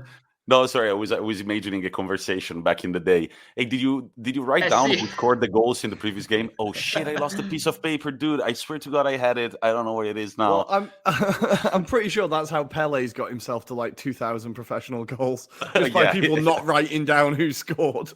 I kept the track of my own goals. You guys have got to believe me. So let's move on to the second Champions League win, Luca. See, so next year, 64-65 Champions League, and this time it's really like, it's really the end of a story, because the Inter won the second Champions League consecutively, and the final was played in Milan, in San Siro, against Benfica. So this is another thing to at least to know. Because to win the Champions League on your own field, on your own pitch, is something amazing. They won against Benfica, which, by the way, for those who don't know, Benfica at that time was one of the best teams ever. They already won 2 Champions League, and they lost another final with AC Milan. So Benfica, together with the Real Madrid, was one of the best teams. Well, I'm just looking in this final. Of course, Eusebio played, so you've managed to win 2 finals against Puskás, Di Stefano, and Eusebio. And in this final, it was 1-0. So the most Catenaccio result ever, a 1-0. The most Catenaccio ever, with Jair, who scored, another iconic name for Inter Milan story. But it's important also to mention that Inter Milan is the first Italian team to win a Coppa Intercontinentale. Which basically was the winner of the Champions Cup against the winner of the Copa Libertadores, which is the South American version, which at that time it was very difficult. It was very difficult. First of all, because football was more or less at the same level. There's not such a difference like now, and also because it was the formula was that there was an away and home game. So you had to go play in South America with, during the 60s with many flight hours, and going to some strange places, knowing nothing about the other team, the other country, or the other state, whatever. And Inter was the first one to win this trophy, so to take this trophy to Italy, which is something that is amazing. It is history. Mm-hmm.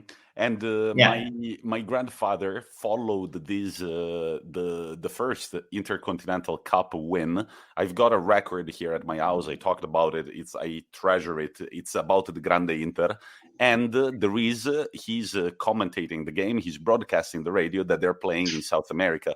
And if I'm not mistaken, I remember him telling me that the Inter players were expecting they were a bit afraid about traveling to South America, because there were rumors that the fans were absolutely crazy and everything, only to travel eventually to Argentina and to find out that people were absolutely in love, because the majority, Argentina is like the Italian colony of South America. And so when they arrived, they were expecting mobs, people throwing stones at their bus, but they just received these people that were just like, oh my God, La Grande Inter is here. And everybody was claiming, I'm Italian too, I'm an Inter fan too. And so they were actually very excited eventually to play those games. Nice. And they won.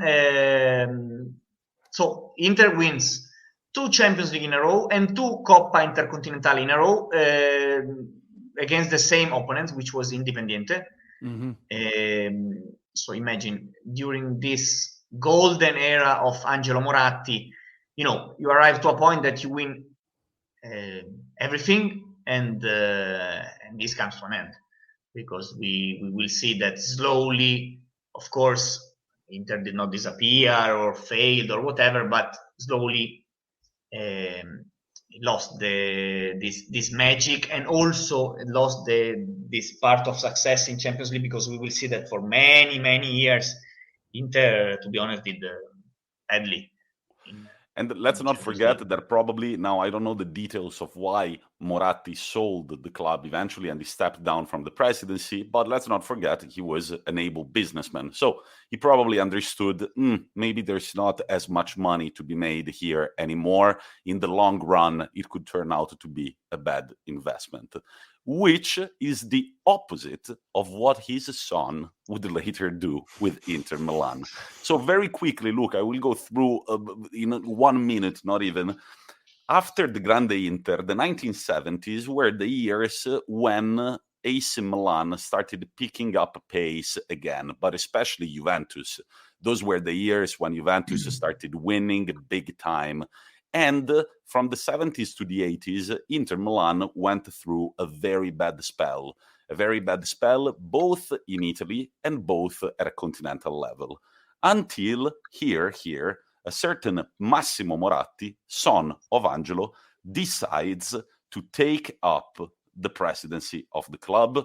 It was on February 18th, 1995. So, what is the start of this new Moratti adventure like in Milan and for the team, for the club, Inter Milan? But basically, the story, it repeats because it's the same. He's a businessman, a successful businessman, of course. He sees the chance to make more money, to invest his money, part of his money in football. And Massimo Moratti is a supporter, is number one supporter of Inter Milan. We have to say he dedicated a big part of his life to this club. And in my opinion, this is just my opinion, but you can imagine growing up with a father, successful man like Angelo Moratti, with the name of this family, Moratti, which is important in Milan, with all the success that the father did. I think for Massimo was not easy to grow up in this atmosphere, because imagine the father is so successful, you want to imitate, to do the same or to do better. So I think that since the beginning that he bought the club, he had this idea to win the Champions League. He had this dream to not repeat, but to do something similar to the Grande Inter. And now we will see with Tommi that the man of Angelo Moratti is in Milan. When they talk about Moratti, there is always this, people laugh. They say that he was not good. He was not able to use this money. He spent a lot of money for shit players. He did nothing right. He never won, or at least he won nothing compared to the team that he had. Tell me your idea, Tommi, but I know that Moratti, for sure, for Inter Milan fan, is like he's a legend, he's like a father. He's like the good father that everyone wants to have. But for the others, when we talk about Moratti, majority of the people laugh. So Moratti, I was reading right now, has personally injected in the club personally out of his pocket. Apparently, it is estimated that he has put 735 million euros of his own money for the club's sake. So when you talk about somebody really being the first supporter, I think that title is earned. Just to let you know something about how Inter Milan fans, the hardcore ones, feel about Massimo Moratti. Of course, if you're a friend of the pod, you'll realize that somebody's missing in this conversation. Our good friend Michael. If Massimo Moratti is number one fan of Inter Milan, Michael is a second. When Michael was working as a waiter in a Spanish restaurant in Milan called the Tapas, he had a dream one night, and the dream was that Massimo Moratti walked in the pub, but it was full attendance. All the tables were full. And Massimo said, "Hi, Michael, I would like to have a drink." Michael looks around frantically in his dream. He doesn't see any chairs, and so he goes down on his knees, puts his hands down to the ground, and says, "Massimo, you can sit on my back." I'm not making this up. Michael really had this dream, but Michael. I'm glad it ended there. I'm glad it stopped there. He only sat on his back. That's fine. But it's also, were relieved. it's You true, were eh? relieved. I can confirm it's true. It's true, and it's When you it's said he also got very on the proud ground, I was of worried this about dream. what was going to happen. Yeah, no. When I had to then declare, I wanted a second of suspense. He went down on his knees and then put the palms down. But this is just to tell you, and many Inter Milan fans, whenever there is Moratti at the stadium, the speaker says, Massimo Moratti is here, round of applause from the entire stadium. The Inter Milan family really values what Moratti did. But the problem is that it became a sort of joke because he was spending so much money. He was buying the best players in the world, but Inter Milan could never win fucking anything. There was this joke when I was a kid of, I don't know if you remember this joke, Luca. I'm taking you back on a trip down memory lane. But there was this joke about the children at an elementary school. They have to make a presentation about what their father does. And so there is the little kid that goes to the whiteboard and says, my dad is a postman, he's a mailman, he delivers mail, he does this and this and that. Then there is another one who comes and says, my dad is a taxi driver, my dad does this, and that. The other one comes, my dad is a blue-collar worker, he works at a factory, blah, blah, blah. Goes to the seat, and then it's like, Johnny, why don't you come to the whiteboard and say what your father does? And he's like, my father is a stripper at a gay club, and he's a stripper and a drug dealer. And he goes back to the seat. At the break, the teacher goes to the kid and says, Johnny, do you want to talk about your family and what your father does? And he says, no, miss, please don't worry. I was just ashamed. My dad doesn't really do that. He's just a player for Inter Milan. So that was the point that it got to, because Inter Milan, always the best team on paper, Ronaldo, Recoba, all these big-ass names, but no trophies in the cabinet. Is this accurate, Luca? Sì, but imagine that back in time, everyone, even the comedians, I remember Aldo, Giovanni and Giacomo, they were making jokes that the one was supporting Inter Milan. You know, it was like there was always these people laughing because they were not able to win. Now, to be honest, if you check back in time who were the opponents, you can also tell why they were not winning. They were not playing. It's not like now. So it was really tough to win against that Juve, against that Milan, against that Roma, against that Lazio. So Parma, Fiorentina, exactly. and so well, on. that was like the peak of Serie A. The pinnacle. That was exactly, when all the world class players were playing in oh, Italy, like every single one. Yeah. See, so this is a partial, motivation, let's say, to defend our poor Massimo Moratti. But it's also true that he was playing like fantacalcio, like fantasy football. He was like, I like this one. No, I buy. Doesn't matter if it doesn't fit, or if he's crazy, or if he has problems. I don't care. I like it. I buy. It was like a personal affair for him. So. Again, there is this period that they don't win. Simply, they don't win. There are no trophies. Let's say this. There are no trophies for Inter Milan. But again, this we said it's a successful story. We go back to the year 2010. But before we have to say that Inter Milan still managed to win 2 UEFA Cups under the Moratti presidency. Exactly. In the end, they were not that bad, They were not just winning as much as they could, let's say. And then when they could win, we've already covered the episode last year, the 5th of May, 2002. I mean, that one is the biggest joke ever. You've got an entire stadium supporting you. You've got Ronaldo, you've got all these players, and you managed to lose 4-3 and hand the title to Juventus. But Luca, before we get to 2010, I have to say, against my interest, that Moratti was running low in time because it was like all these investments, still no Champions League. That was the obsession.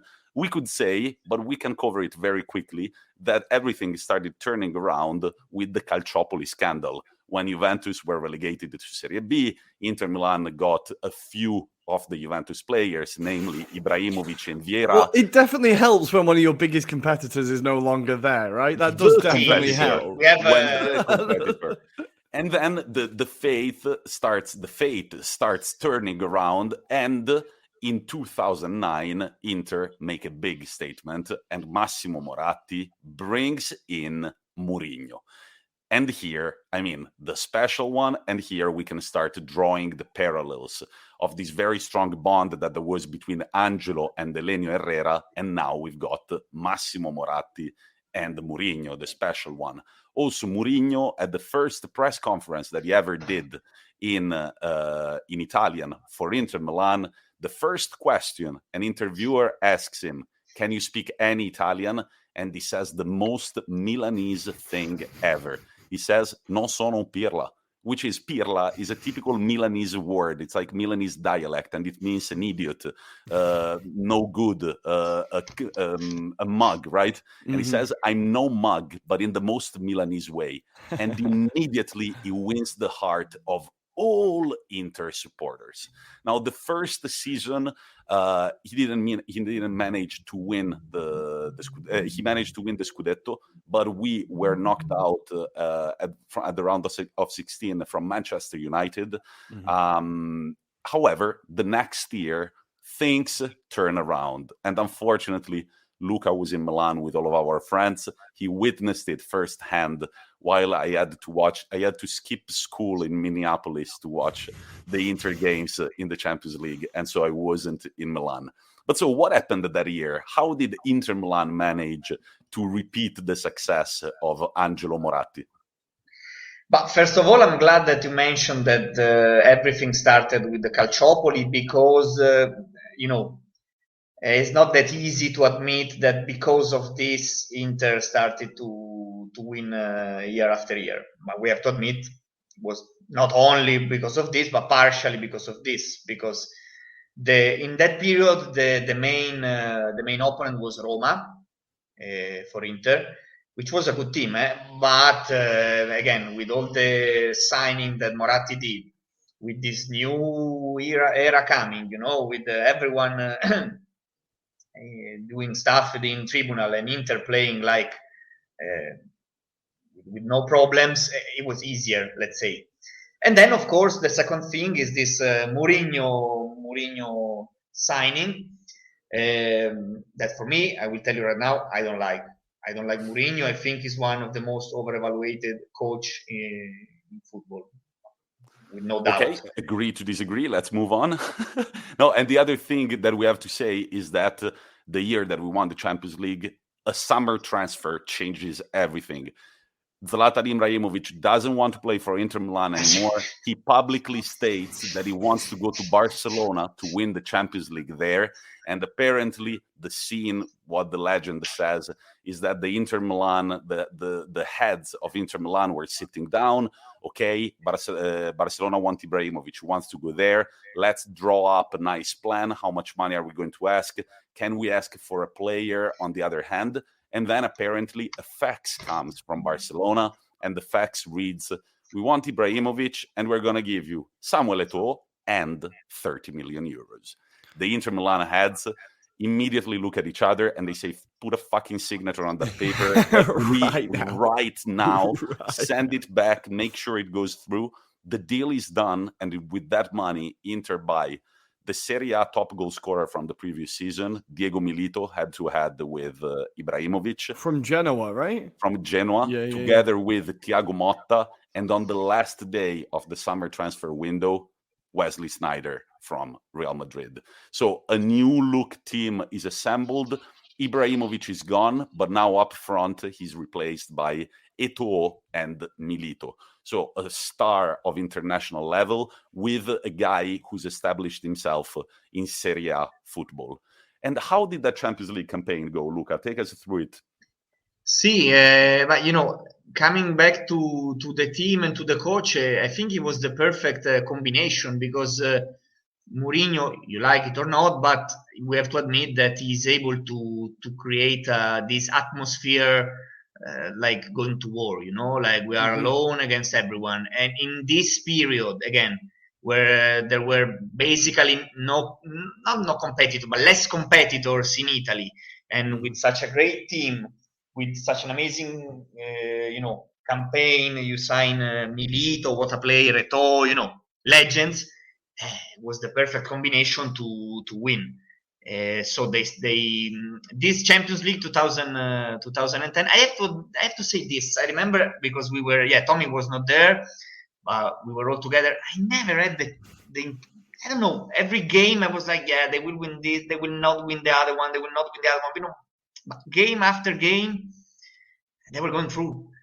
We have to admit this. I remember the game with Chelsea. I was sure Inter Milan was not going to pass, but they did it.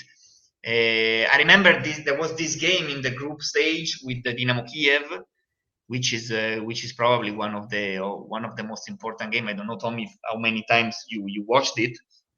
Man, tell the story and then I will tell you where I was. The game with Dynamo Kiev, that basically, because a combination of results, Inter was already out and there were just a few minutes to the 19 minutes and they needed to score, and then they scored.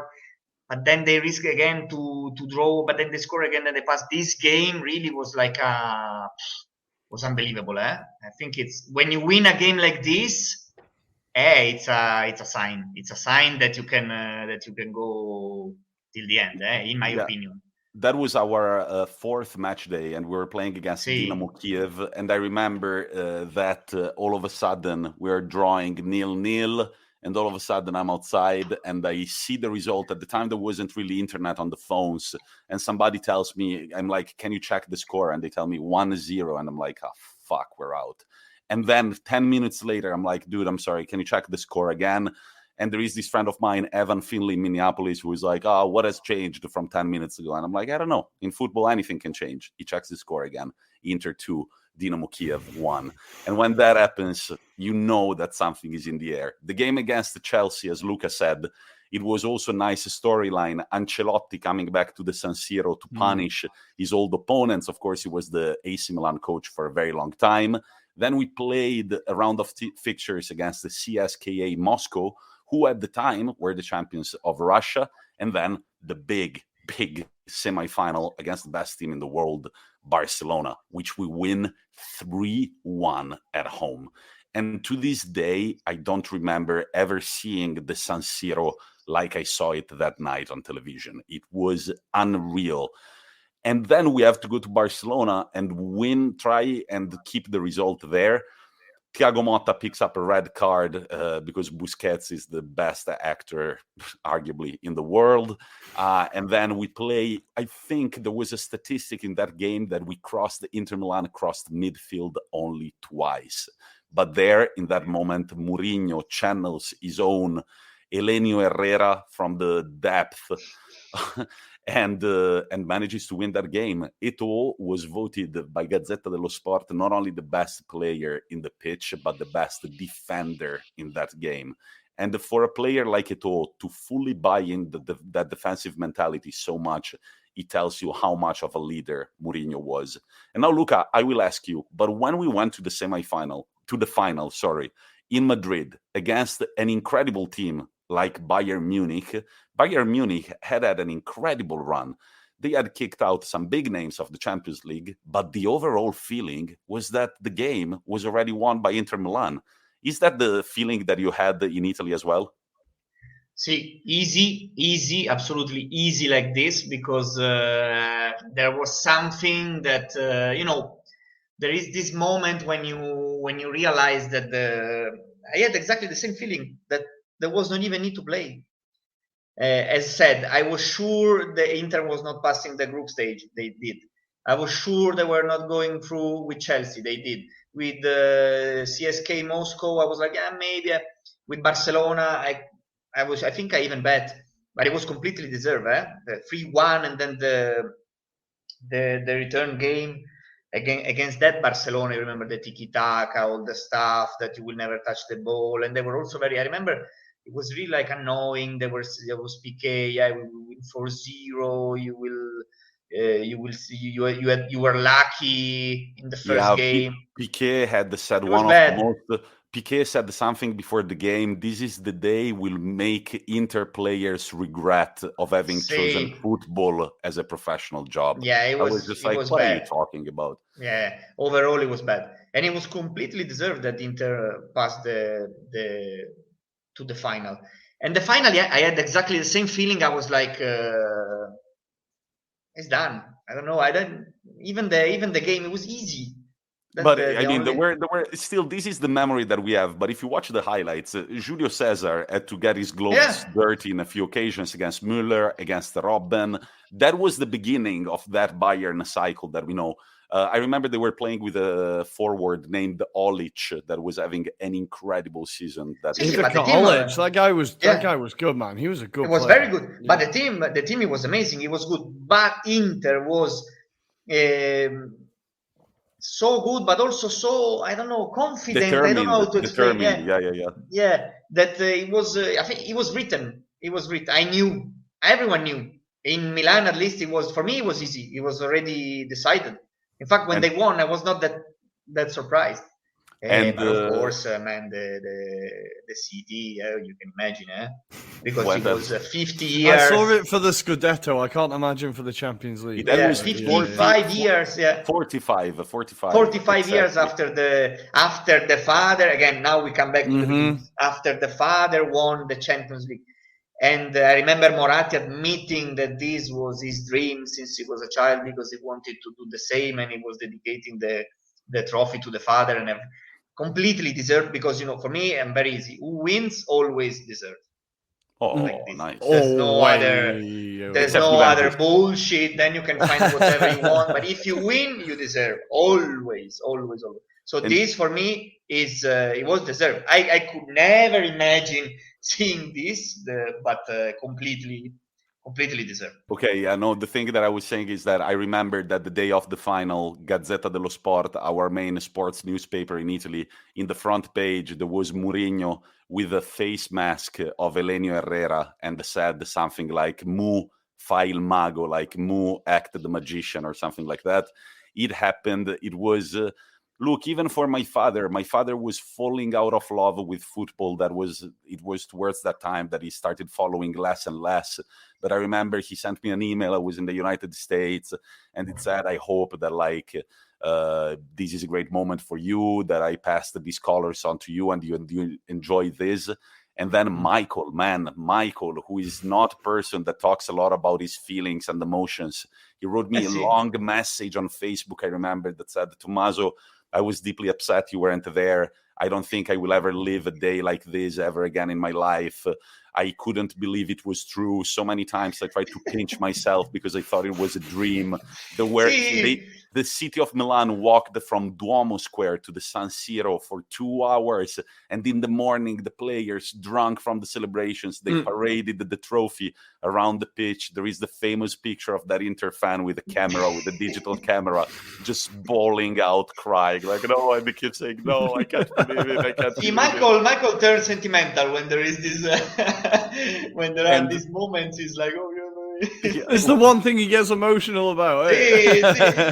And before it's rare to see, but if you have the chance to see it, it's usually it requires a bit of alcohol. There is an help, of course. There is the help. But one thing, Rory, before your final question and before we say goodbye to Luca, I once read a passage that was beautiful by comedian Paolo Rossi. He's an hardcore Inter fan, and he used to go to the stadium all the time with his mom. His mom told him on her deathbed, she was a hardcore Inter Milan fan, and she said, Paolo, if we ever do something big, please make me part of it. And he had a show that night in Milan. He had to postpone the show because he wanted to see the final. And after the show, he said that he started walking around Milan, and some people recognized him. They gave him a scarf. They gave him a flag. They said, Paolo, this is also for you. And he said, I had to make my mom part of it. And so he walked to Rimembranze, which is the big cemetery just outside of Milan. And he said, I was feeling a bit like an idiot, like going to the cemetery with an Inter flag just to put it on my mom's grave. And he says, and there is this beautiful passage, you can find it online, where he says that he walks in Rimembranze, and there are so many people with Inter flags, putting them next to the graves of their family that has passed away, Inter fans that couldn't be there. And he said that there were a few people that he looked at, and they both smiled, that they put the flag down, and then they walked away. So I thought that just told you how much these hardcore fans really felt for that trophy. But Rory, what was your question? It's beautiful. It's beautiful. But ultimately, the question is, who is the next Moratti that's going to own the club then? We need to wait a few years, then it's the grandson, the great-grandson. Do you think they'll be back? I think they will not do the same because they got into politics. Time changes. They got into politics in Milan a few years ago. Yeah, exactly. So I don't think we will see the same stuff. It will be interesting, but it's a risk, to be honest. It was good with the son, and now to try also with the just call it quits with another member. Yeah. No. Oh, and by the way, just to conclude, never forget that Inter Milan that year did the treble. This is the very important thing. They did the treble. It was the 6th club in the history of football to do this, and the first and only Italian club to achieve the treble. Never forget this, Because I remember you talking about AC Milan at the beginning of the season, 0 titoli. I remember you talking about Roma at the beginning of the season, 0 titoli. I remember you talking about Juventus, 0 titoli. 0 titoli is like a very badly pronounced 0 titoli, which is 0 titles. But Luca, this is particularly fitting that we're talking about this today because Inter Milan, after 10 years, qualify for the round of 16. Finally. What can you see them? Can you see them going forward in the competition very quickly before we say goodbye? See, of course. Now, I think the only limit they had was the group stage. I think that now, whatever they will do, it will be easier than passing the groups, because I think it was just a mental stuff. They always had the chance to, in the past 3 years, they were always able to go through, but they never did it. The first time, it was always their mistake, as always in football. But it was a mental one. It was not a qualitative lack. So I think that now, whoever will be the opponent, they can go through. Now, I want to say they will go to the final, but for sure they can pass whoever is the opponent. It will be tough. I think if I were an opponent, I would not like to have Inter Milan as my opponent in the draw. That's what I like to hear. Luca, thank you very much for joining us today. Are you going to be back in Milan for the holidays? But I have to check. I don't like to fly, so for me it's a big. It's my limit. It's my group stage limit. Beautiful, Luca. Keep us posted, and we'll talk to you again in December for another Italian football special. Thank you very much. Ciao, guys. Ciao. Bye.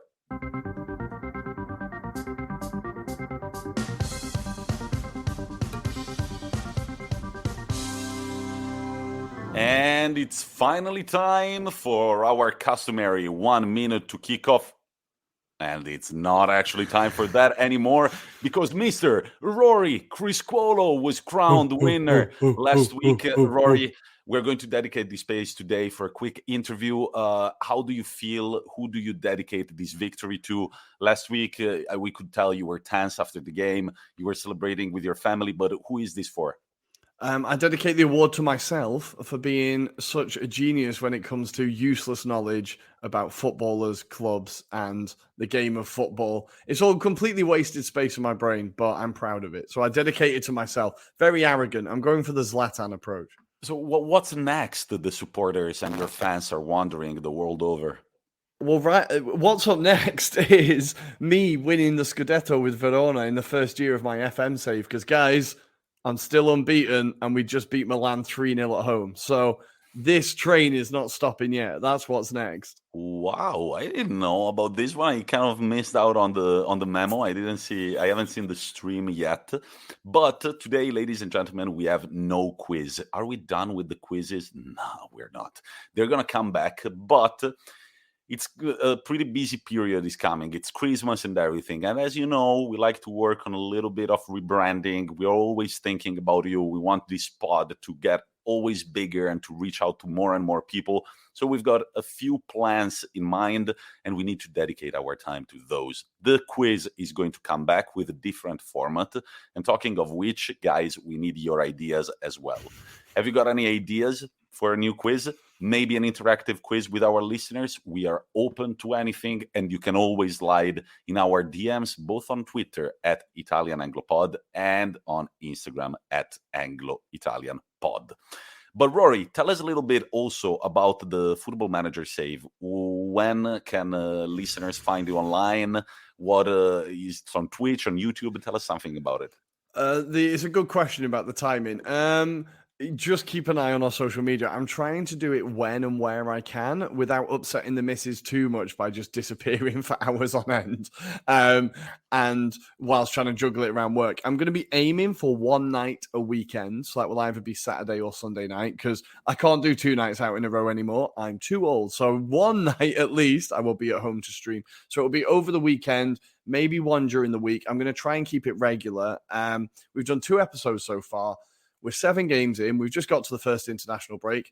We're unbeaten, and we've played Napoli, Atalanta, Roma, and AC Milan. So we've had a very good start to the season. I spent next to no money, like 1 million. It's all going a bit too well. It's going to collapse, but you're going to want to see the collapse when it happens. So definitely join along. It is on YouTube and on Twitch. I'll be posting about it fairly regularly on Twitter and Instagram.